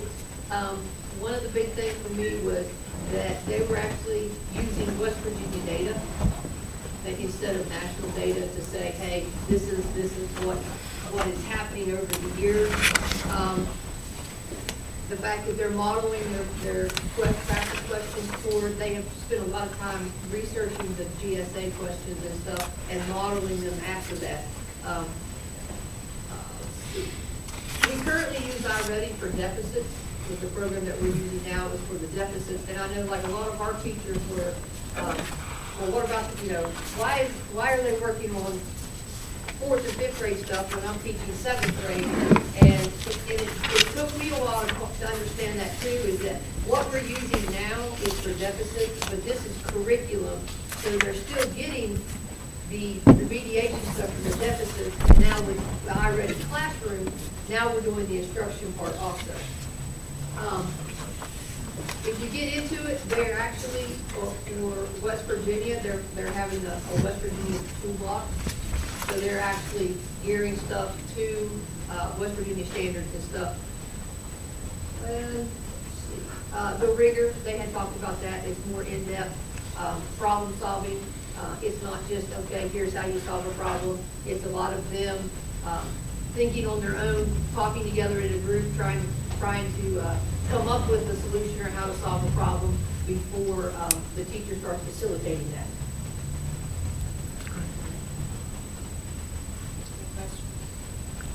Yeah, I have a question. Okay.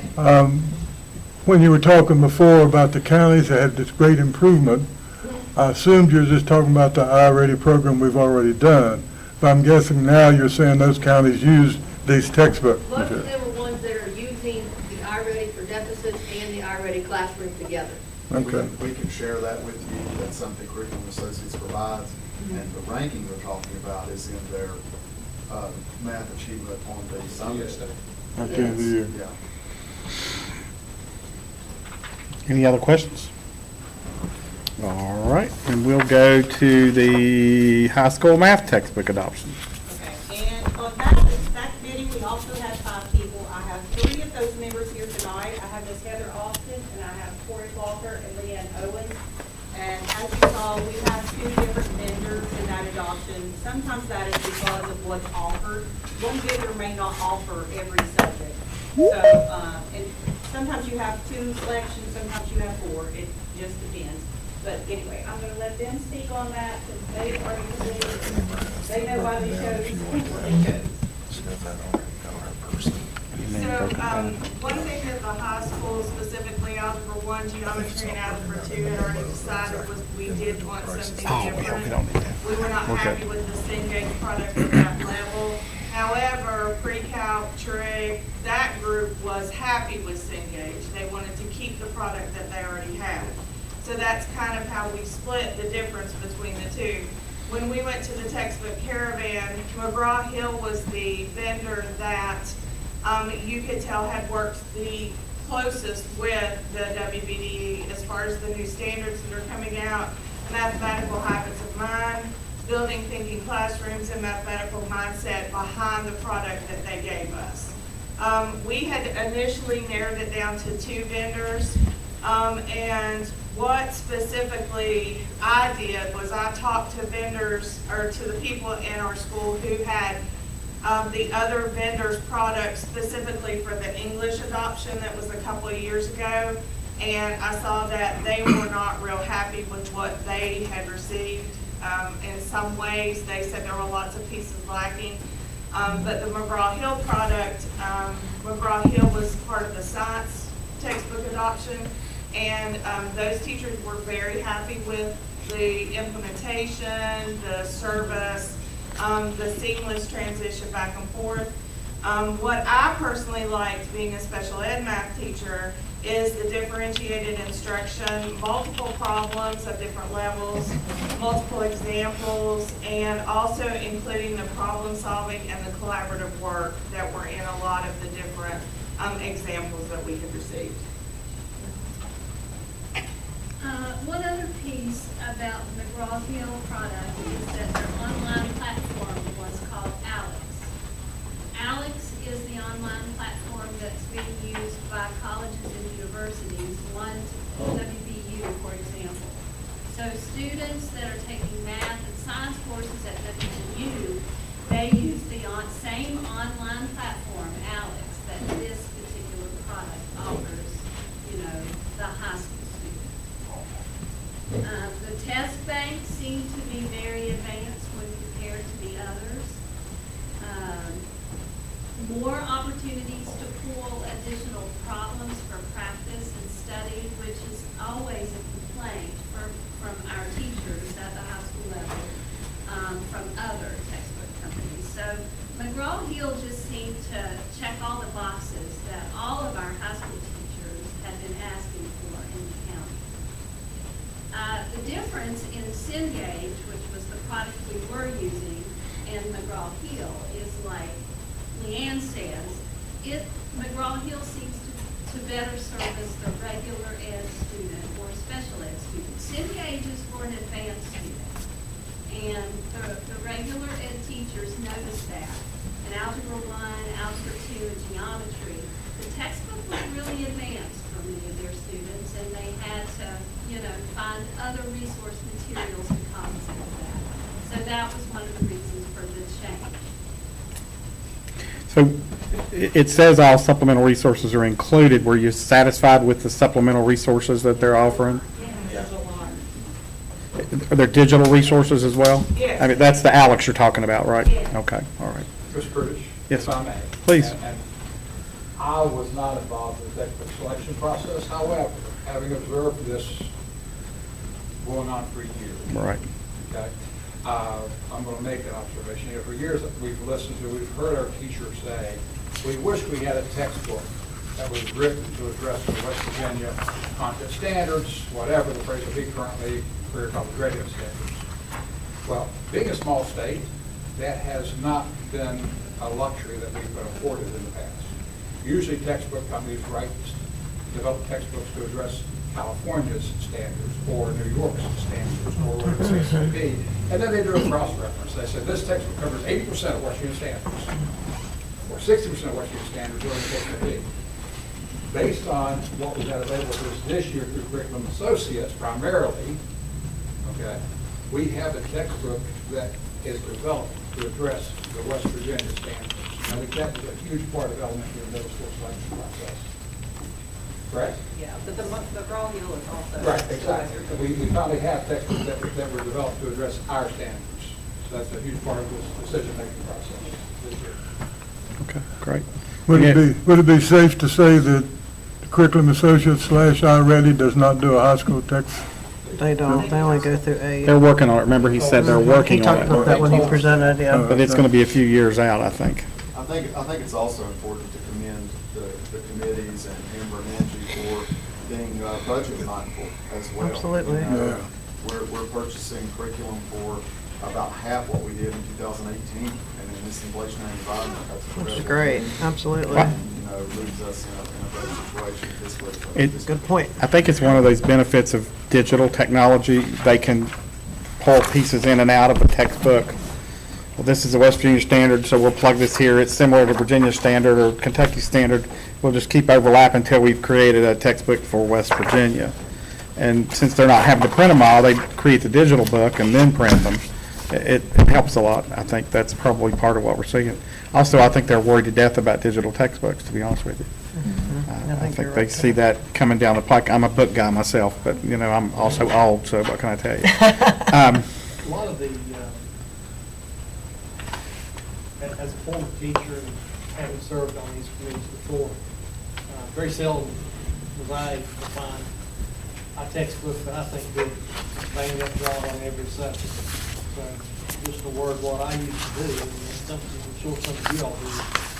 But I would usually have 2 or 3 copies of, I kept a classroom set of my old textbooks, and like what I heard from you all reminds me of the dilemma I had for my physics classes, because the physics books, when I first started, were really advanced, and the kids I were teaching were more of the needed general physics to get an elective or entry to college.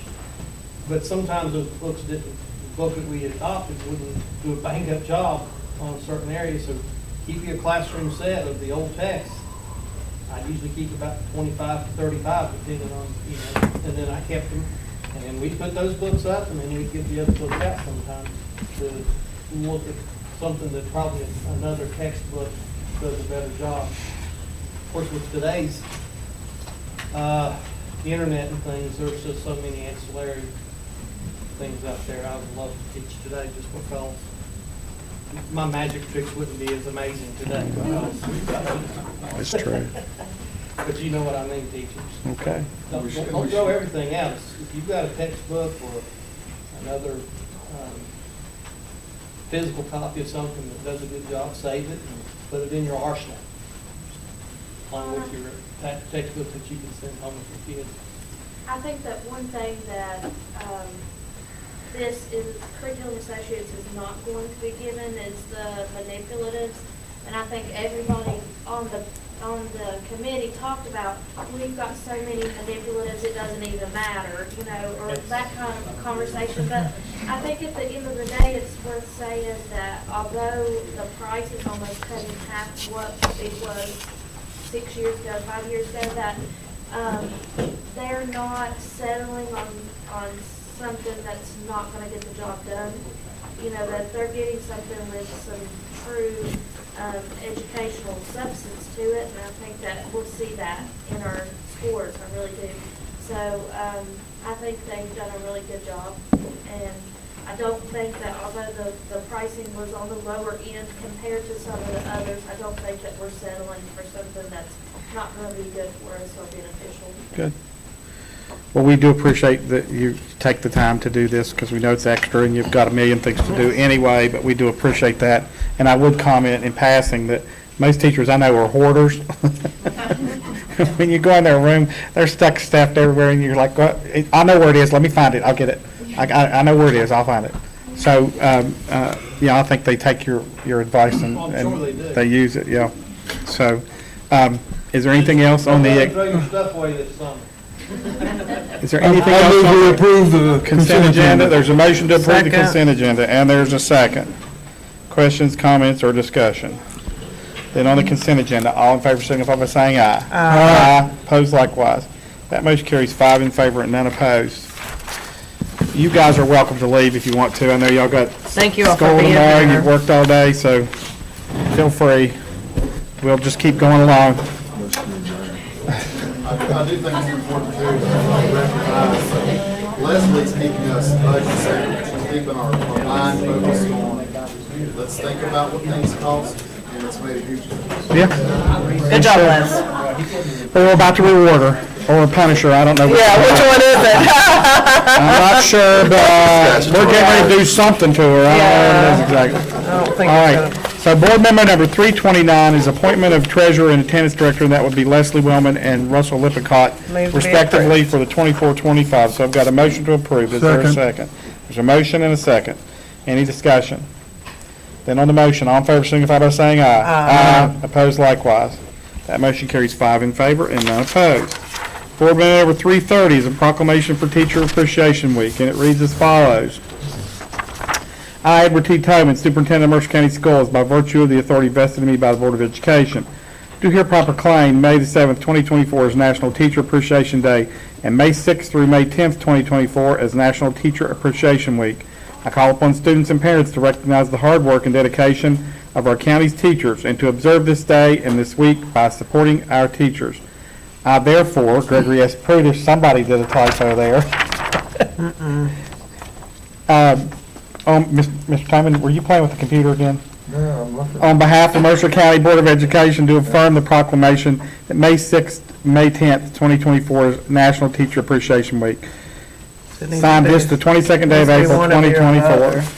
I tell you what, when I do wheels, we use a form wheel, and I can't tell you how many times I've said, oh, I'm sorry, that's a mistake, let me take it back and fix it.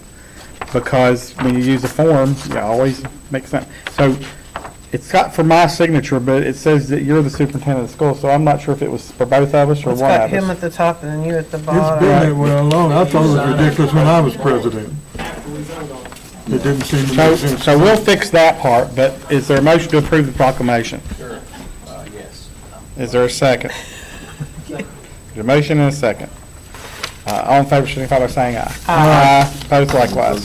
That motion carries 5 in favor and none opposed. See? I superintendent of schools, Yeah, I saw that. therefore I agree with Prentice.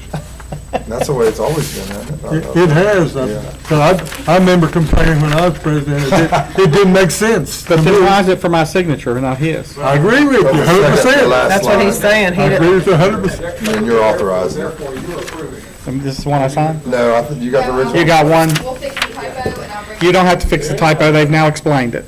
It's not a typo, it's a dense human being up here. I'll bring the original in the morning. And declares it, therefore you approve it.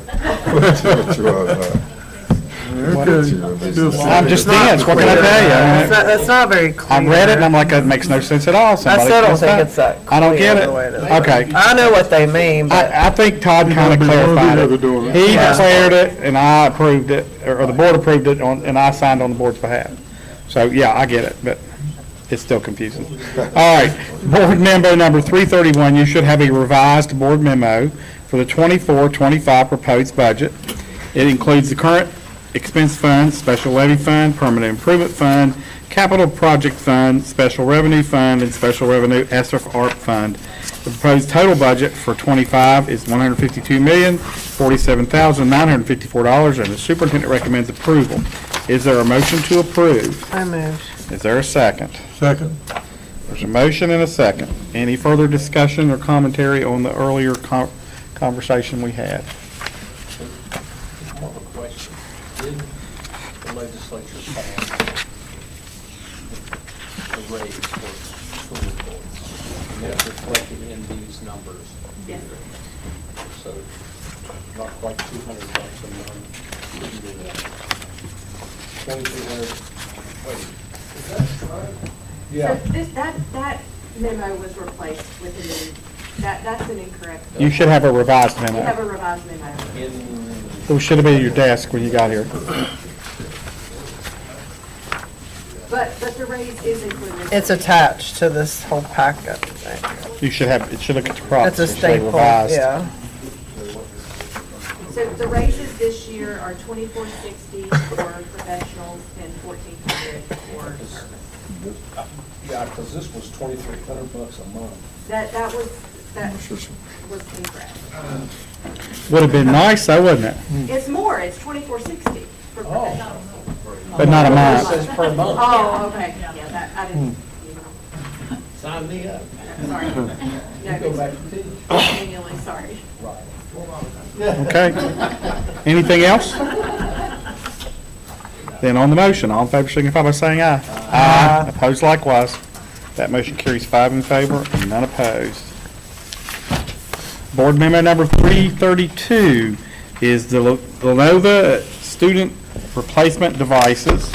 The Director of Technology is requesting replace 1,950 Lenovo laptops in grades 2, 6, and 9, as well as, 970 of these will be funded by Tools for Schools. The remaining 980 and additional device configuration for all 1,950 devices is funded by the 21st Century Technology Funds.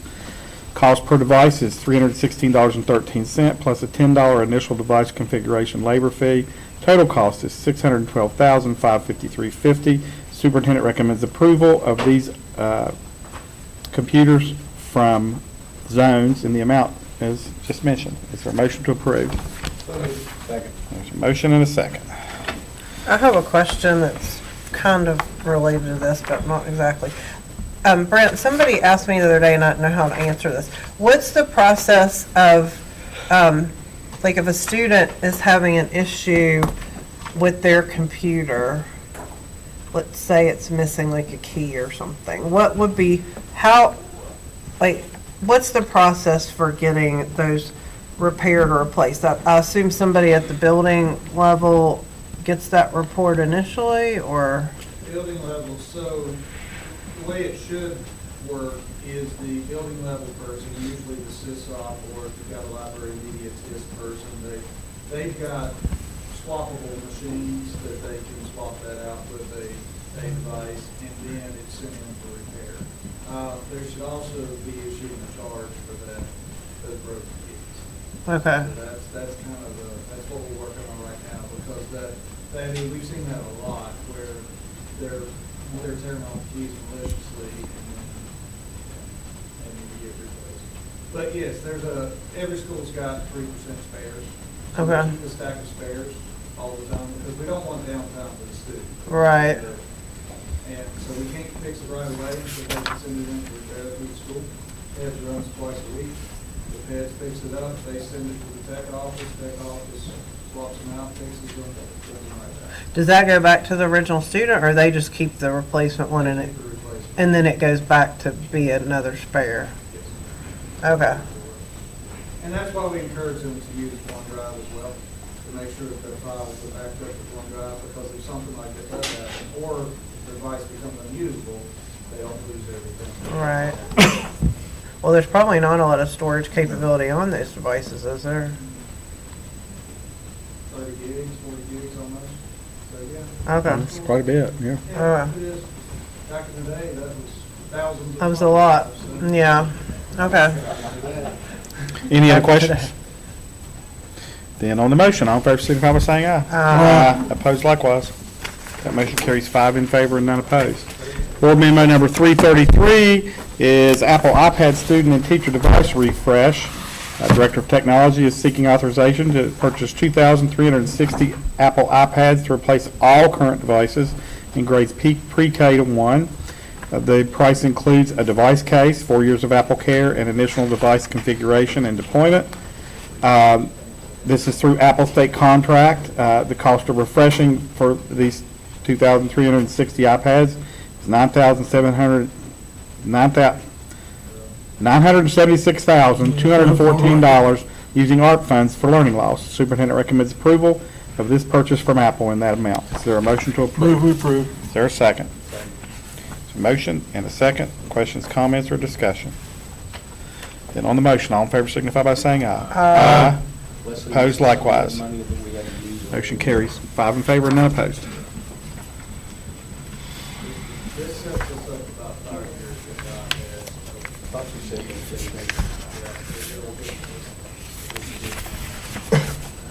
that. Board memo number 334 is special education audio recording devices. The Director of Technology is requesting that we purchase 39 Verkada SV25 environmental sensors with 365 days of retention for audio recordings in restrooms in and around special needs classrooms.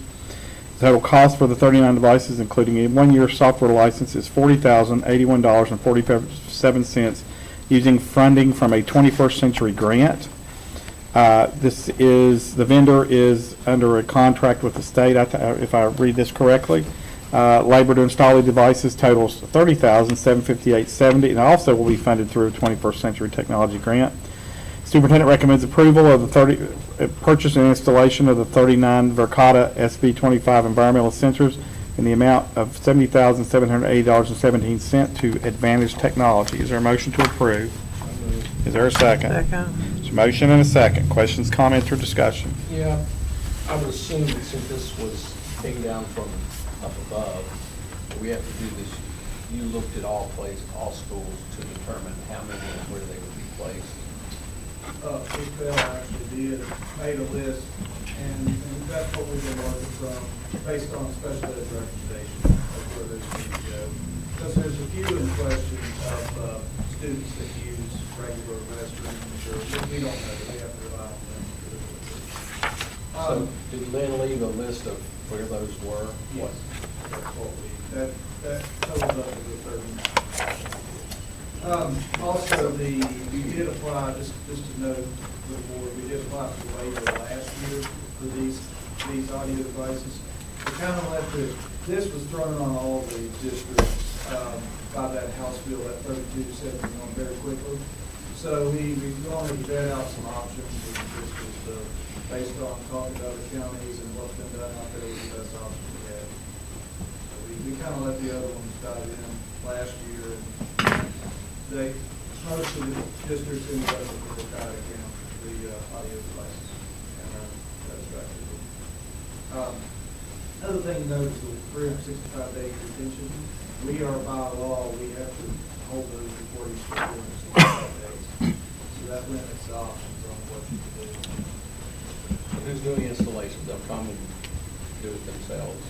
This Sometimes actually got to do, or your people have to do. No, Advantage Technologies is doing that as well. They'll come in and install it, run the cables and install it. What happens, this is kind of an Emily question maybe, were you, and I don't want to say consultant, but are you aware of the 39 classrooms or bathrooms? What happens if something, do we have any extras, or do we have to go back to market and buy more? This will accommodate the 39 that were identified, will meet the letter of the law, so to speak. We're not buying any extras just because of the cost, but if more needs to be bought, we will. And we treat these the same way we do the cameras. We've got 210 robotic cameras for special ed right now that are covering the classroom. And so when those go out, we purchase them as needed and replace. Okay. The good thing is these are all wired with Cat 6 wiring, just straight network cabling. So really it's a plug and play. Most anyone can do a swap. There's a bracket on the ceiling, you unplug one, plug in the other one, and then one. Anything else? Then on the motion, all in favor signify by saying aye. Aye. That motion carries 5 in favor and none opposed. Board memo number 335 is McTech desktop PC refresh for the CAD and graphic design. The Director of Technology has been really busy and is now requesting to purchase 50 Lenovo desktop PCs to upgrade hardware in the graphic design and CAD programs because of the nature of the program. Cost per device is $2,076.94. The total cost is $103,847. $51,923 comes from 21st Century Technology Grant, and $51,923 comes from Perkins Grant. Zones is the vendor. Superintendent recommends approval of purchase of 50 Lenovo desktop PCs from Zones in the amount of $103,847. Is there a motion to approve? So moved. Is there a second? Second. Motion and a second. Are you amending that? Is really busy, we're going to put that in the memo? Well, he's just been ordering technology left and right, man. We did, we just wanted a couple of comments on those. One, we're splitting those, as is evident there, we're splitting the cost with that. They had an opportunity to purchase the one lab, but we really felt both of these labs that are several years old, to the point of it's not running the software the way they should for these students. So when we had the opportunity to refresh one lab, we want to take it to replace both. We're not replacing the monitors, we're keeping the monitors. These will be in place for the fall start? Yes. Okay. Actually, probably. Okay, good. Any other questions? Then on the motion, all in favor signify by saying aye. Aye. Opposed likewise. That motion carries 5 in favor and none opposed.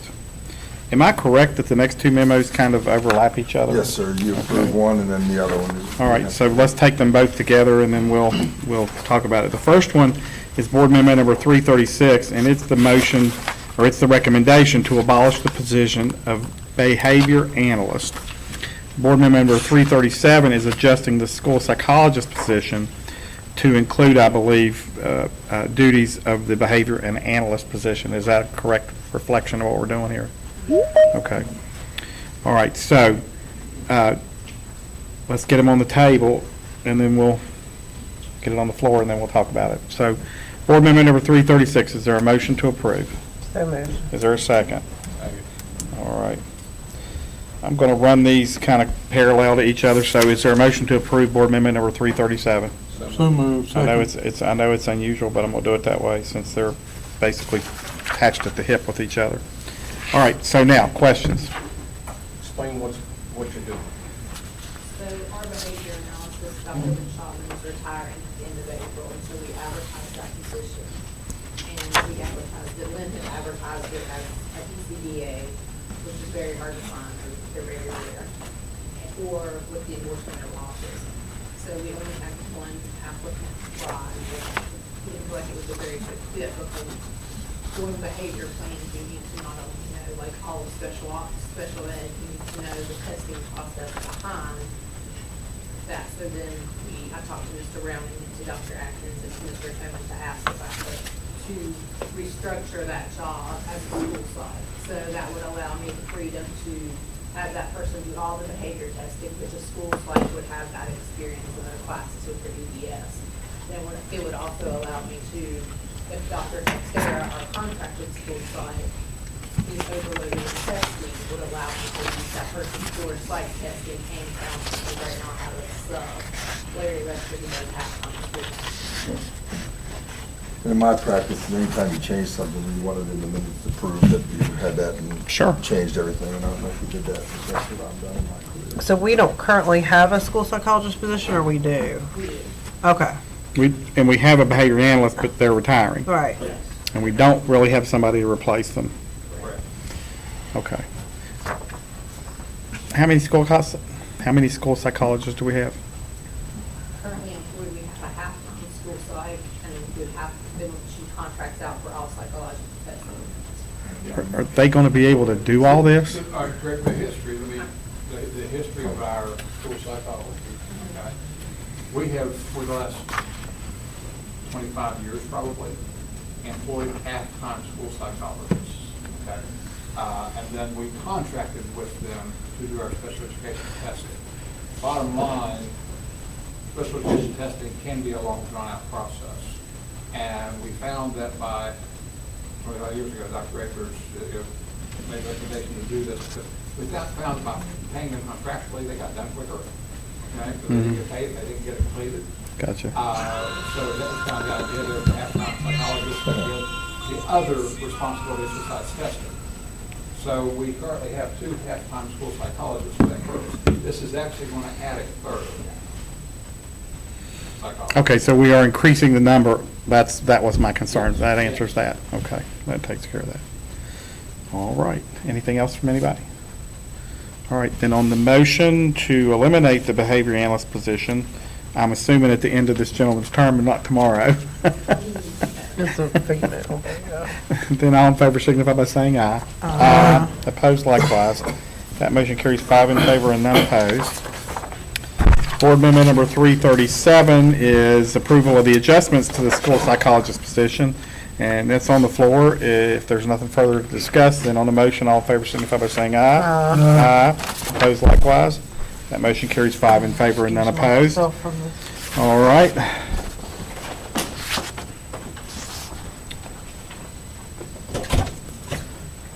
Board memo number 338 is board member travel expenses to send to Stanton Smith in the amount of $131.32. Is there a motion to approve? Move approved. Okay, there's a motion and a second. We'll do it that way. All in favor signify by saying aye. Aye. Opposed likewise. That motion carries 4 in favor, none opposed, and Jacinda not voting.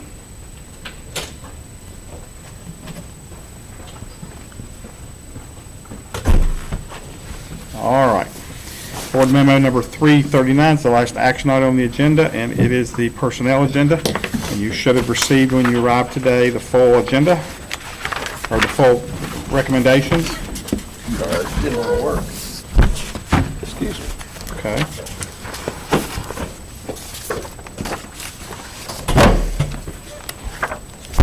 Is there a motion to approve? So moved. Is there a second? Second. Motion and a second. Questions, comments, or discussion? Yeah, I'll hit him up here in just a minute. I'm going to throw a dart at him. On the motion, we could just refuse to vote on this agenda, and then I don't know what he'd do. Yeah, and we've got a newest, oh, well, that would screw somebody else, so we really can't do that. Is it too late to complain about one or hold one back? Yeah, Yes. that's what we're talking about. Well, yeah, kinda. We're just gonna, we'll figure something out. He said negotiate. You guys are making this harder than it's supposed to be. Then on the motion, all in favor signify by saying aye. Aye. That motion carries 4 in favor, none opposed, and 1 not voting. You're just lucky I couldn't vote, Brownie.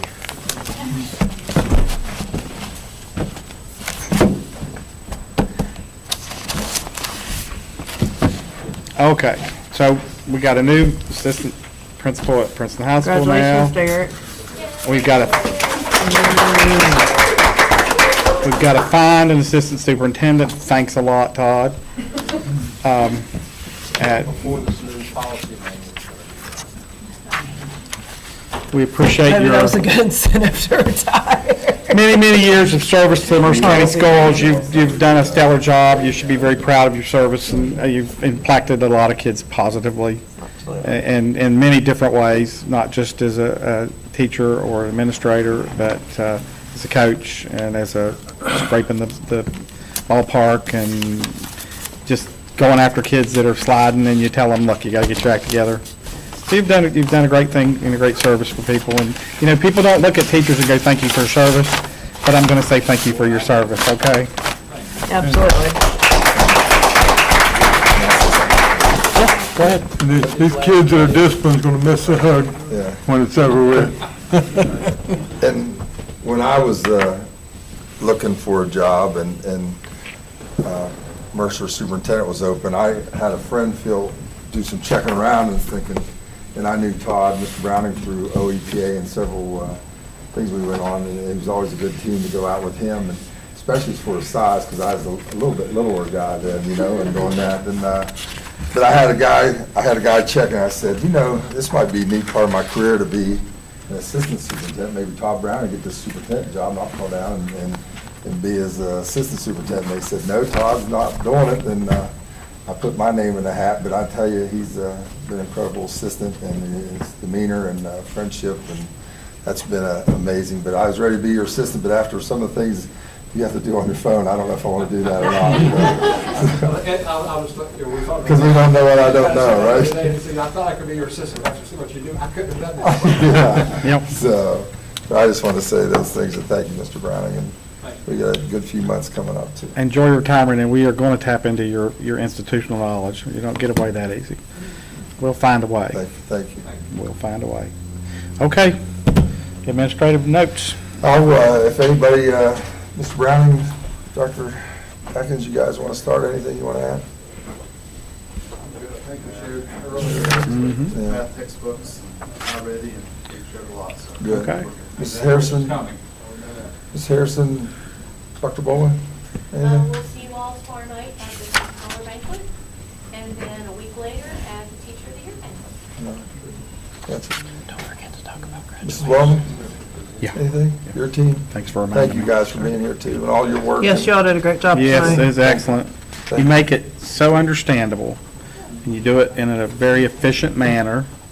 I'm not picking on anybody from the past, but, you know, change can be a good thing. And you've really made it more understandable. You've made it. Even I understand most of it. Good. Well, that's an accomplishment That's right a there. Oh, yeah, well, that's College true, that's understanding true. the finances, you're doing good. Can you repeat that again? Because that's what I've been telling these guys. Change for me a good thing. Change is life, guys. Change is a good thing. You know how many times I've looked at one of my children or grandchildren and going, if you're going to live long enough, you're going to see change every day, so just get with it. So you're going to see change because my wife wants me to grow my hair long again, so Oh, boy. I'm going hippie on y'all. You're ready to Yeah, go. well, that's what she wants. I'm not going hippie. It ain't happening. No. Good. Dr. Phil? He's going to put up on top. No. That's going to happen. Thanks for your work with all the different numbers and people and all those things. I'll give probably a better update next go around on where we are with the status of people, but right now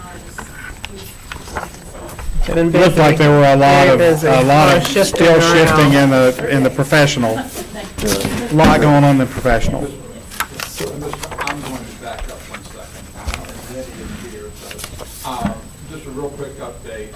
We've been working with, having conversations with Concord University regarding dual credit opportunities for our students. We've got a working relationship with the state, and a wonderful relationship with New River Community College. We have a couple of programs, a couple of classes with Concord, primarily English, okay, dual credit opportunities. But we're trying to grow those opportunities to Concord. So Jenny, you want to kind of give an update on the meeting last week? The program that they're offering is called Level Up, and it's through the Higher Education Policy Commission. And they're focusing on 4 high-need programs: education, social work, nursing, and cybersecurity. And this program that they're proposing will provide up to 2 years free college credit to juniors and seniors in high school, while also satisfying their high school graduation requirements. So they are working on an MOU for us to look at within the next week or so to increase those dual enrollment opportunities. So let me ask the hard question, because this has been a sticking point. Are we doing it on our campus? Well, that is still the sticking point. Well, I just, you can tell them bluntly, this board member is not voting to send our kids to their campus. It's not going to happen. Not going to send a 16-year-old to Concord's campus. I'm not doing it. And I think But that's just me. There's 4 other people. I think that's kind of in our position, so it might not even make it a sort of recommendation. Well, there you go. There you go. I mean, there's some hard and fast things, and sending 16-year-old kids to campus, it might work the first 20 times, and the 21st time, it's a disaster. It's not just for an hour, it's All day, right.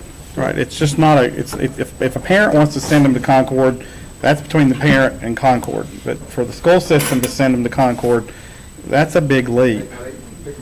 That's a big leap. I tell you, the legal consequences of that. You think our BRIM premium is high right now? We're sending teenagers to a college campus on their own. It'll double. So that is our largest concern right now. Well, we want to work with them. That's what we can say, but there are certain... Mr. Atkins, anything? Well, we recently had our annual SBA inspection for Oakville, Bluefield Primary, and Mountain Valley, and we got the reports back. So pretty much we had already addressed all of them. And identified deficiencies through the maintenance department and/or contracting services. So it was pretty good audit, and we got the response back to the audit. There's audits you'd like to see sometime and We do. email to you? Yeah, So just get them to arranged. us. It's just for informational purposes. It doesn't have to be on agenda so much. Just so we can see them, know what's going on. Good. Ms. Huddle? No? Mr. Murphy?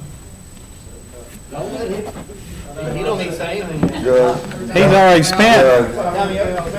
I didn't even look, but what, we're at $2 million on those expenditures? Yeah. And Mr. Belcher, congratulations. And in the back, we have our service personnel reps, so Right. thank you all for being there. Thank you. Get a bunch of new service personnel with all those new aides. Ms. Rachel. So let's hope we can backfill the aides that are moving from current aide positions to those positions, because that's going to be the challenge. I think we've got a good 9 o'clock tomorrow, too. I hope so. which is good. I think it's great. 9 o'clock tomorrow. We do have some individuals that may cross over to our aides from other positions. And then we've got to do it again next year for 3rd grade, am I right? Okay. Well, we got to hope Grow Your Own keeps growing, because we're going to need people coming out of it to do these jobs. And Mr. Chairman, I'm going to back up again. I apologize. One other thing, just as an FYI, we are working with and have been in discussion with proximity learning, looking at alternative education for next year. We do not have anything at this point to present to the board. However, part of our conversation, I want to say a couple of things. Number one, our high school program has, I think, been a success. I think it's been more successful than what we were previously doing and how it's structured. And in working with proximity, as it appears next year, we're probably looking at moving to a program. This year, we've been working in concert with Fayette County, and we've been running a dual program serving both those counties. For next year, we're probably looking at running our own, which would mean it would fit our school calendar. Last year, Fayette County started before we did, so we actually had to start earlier with the alternative program than we started school. So this would actually mirror our school calendar and our school schedule and so forth. That would be more conducive to the needs of our students here in Mercer County.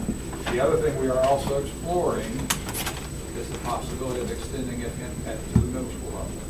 So just for conversation, we are looking at it as a possibility. Again, one of the challenges at the middle school level is we do have 3 teachers at the middle school alternative program, and we cannot find adequate staffing. We're replacing subs, 5202 subs, not even certified teacher subs, 5202 subs with some of our most challenging students. And so I think we're going to have to at least look at that and look at other possibilities. Thank you, Mr. Brown. Yes, sir. That's it. Board members, we have graduations Yes. coming up, and we need to kind of decide where we're going to go. I haven't done Pikeview in a while. I'd like to I go to wanted Montcalm, because I've never been to Montcalm. Well, there's 5 of us, so there's only 4 high schools, so we can double up. I'll go with Pikeview with you, because I haven't done Pikeview in quite a few years. I'd like to do Montcalm, if that's okay, because I've That's never done great. Montcalm. Montcalm's awesome. I'd like to go to Bluefield then, because I don't want to go to Princeton. That's too long. Oh, my gosh. It's too long. Stand up and make a motion to He's done adjourn. that to me before, too. In the middle of the thing, so we're Mark, I guess that adjourned. leaves you We're Princeton. gonna mix them up and have all of them all week, so you gotta go all of them, see. Yeah, that's a good, that's a good I've been to idea. Princeton multiple times, which is the longest one, and I've been to Princeton and Pikeview. That's why I want to go to Montcalm. I'm trying to share the love. There's air conditioning, you yeah. talk It's air I think we ought to go to all of them, see. It's I air think we just conditioned. split 'em around. Well, we used to do that. I'd be all in favor But we of it. made them have their, their Yeah. calendar was nuts. Because because then of it. nobody wants to do Thursday, Friday, Saturday, Sunday, all The that. challenge becomes with some schools is project graduation. Right. Yeah. So we decided to let them do So I their don't like thing. missing one of them. I like to do I would all like- of them. I would too, and I enjoyed when we Me could too. do that, but it really wreaked havoc for the former administrators here. It kind of wreaked havoc on them. It's like, well, I don't want to do 10 o'clock on Saturday morning. Can I not do Friday? You did Friday last year. I'll let me do Friday this year. And it becomes a problem. So, okay, so upcoming events, we got. Somebody write that down about who's going where. I got it. Got it. Thank you, Amber. You're welcome. We have a special session in the morning? It's Yes, we do. expulsion, one expulsion. Oh, that's right. It's on my calendar. I remember now. And I won't Top be Scholars there, but they Banquet know that. tomorrow evening. I will be Levy back. Committee meeting Thursday. Faculty Senate Friday. Everybody's out. Don't show up, students. And we've got our trip to the colleges for HBCU kids, Teacher of the Year Banquet, the 30th. I'll leave May to later. There's I'm gonna try to squeeze it in if I can, but there's a countywide art show at Yes. Bluefield. It's- Bluefield starts at 5. It's I was before- coming over here. Yeah, I think, is it 5 before? that's 5, so it's tight. It'll be but really, there's really have to tight then, be- but Yeah, for, might make it. yeah. If I'm back, I'm gonna try to go, but I don't know what time I'm getting back tomorrow. But I'll be back in Have time to for be the there when the banquet. door opens at 5. Banquet's at 6. Yeah. Yeah. It's at 6. Were you going to make just a hello, goodbye showing at the art show? It would be very Yeah, quick. chase It's is gonna have to probably be like heading. 30 minutes, yeah. Well, you can go in there 30 and minutes. look at the art in 20 The minutes. room's not that big. No. Yeah. Okay. Anything else? If we adjourn. Second. What? What happened? All in favor, say aye. Opposed, likewise? What's wrong? Aye. We're not adjourned, Paul. You got outvoted, buddy. Oh, we're not supposed to adjourn? Well, they voted for both of them, for and against. Nobody told me that. Why aren't we adjourning? We were racking. Oh, We figured Paul had his jacket on, be halfway out the door. I know. He's gonna say no. He doesn't usually wait for a second or a vote. He just motions and goes. Good stuff, man. Well, you don't need a vote for adjournment. Well, most people do, but I don't know that. So that's why we ask, is there any objection? Yeah.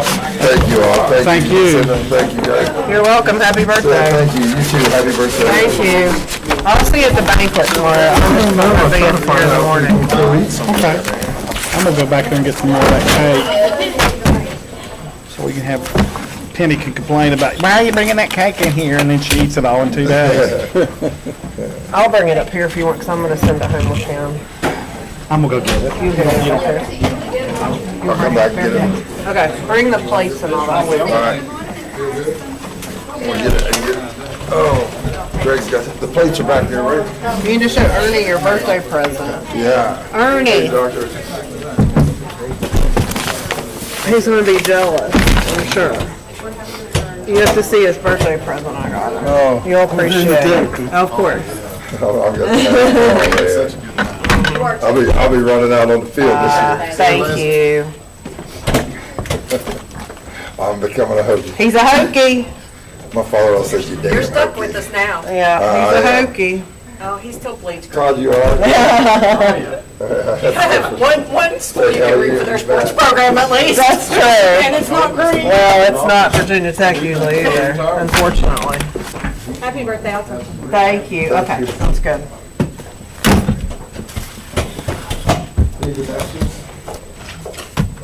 I need one. One napkin? One napkin to cover this next slice of cake. Huh? Souter called me the other evening, they were at a baseball game. I know, I haven't been to baseball, but I'd like to. Baseball's not my favorite sport, Me but either. I don't even know if I still understand it. but- yeah, I would Is she not go taking the though. fork with her? Maybe I'm more at softball game. She told me to bring them back, so I'm assuming she's taking them with her. Championship last year. So, I would go if somebody invited me, but Yeah, they. there's a knife. I've got another knife here. He called me the other okay. evening, and that's I when almost they need were. a Tupperware at this point, but I mean, it's just a throwaway thing. You could give it away. I don't care. you Here. have plates. We maybe use Mark two. it around so the it's cake 30. here. Blood sugar low enough to eat some cake? Ah, he said no. That's my wife's blood type chocolate. We'll send that, because it's her birthday too, so we'll send that to her. I'll go home and say, I got my cake. There you go. Yeah, see? I just say that. No, you bought her a horn, it was a long reason. I got more than that. Yeah, you better give credit where credit's due for that She's 60 cake. and I'm 54, so that's good. Yeah. Yeah, he was trying to tell me last night that she was 6 years older than him. It's like, I know that's not true. Well, if she's aging remarkably well. She said that's what you're supposed to say. Say you're 10 years older. Everybody said, dang, you look good. That's true. That's a good strategy. I may adopt that. I was at Glenville, went to, Oh, after a board meeting, she said, stop and pick up some bread, something like that. And I went in and the lady says, I just love your wife and all that. And I had a suit on as a board meeting, and I think I told you that one, didn't I? I said that, I don't think so. she said, well, how'd y'all meet? Well, we both met at the bar. Yeah. And I said, well, I met her. She comes stumbling out of the bar, and I come out of Bible study. And Yeah, right. Yeah, I right. didn't say a dang thing, I'm superintendent, got my suit on. Yeah. And I walk out, she goes the next week, and Abby goes, Mr. Tony, I just love him to death, but he told you how you met. She goes, Abby, he told you like we met at the bar. She said, he wouldn't have told you that. And she said, no, he said that that you come out of the pub and he come out. Right. Oh, she said, Mr. Tone is a liar. He was at the bar praying for the sinners. Yeah. Well, have a good birthday. See you guys. You have a good birthday. Thank you. I'll be at the banquet tomorrow. See you. Thank you. Okay, yeah, I'll see you See you, there. Jim. See you, Derek. See you, Mr. Brown. Yeah, Courtney Drake goes over. That's what Toddy takes, and they wouldn't go either. They're scared of heights too. All right. We had that meeting with the National School Consortium, and we met the other day, and we met again today with them. Jason, Ed mentioned Jason Hauser times. He's already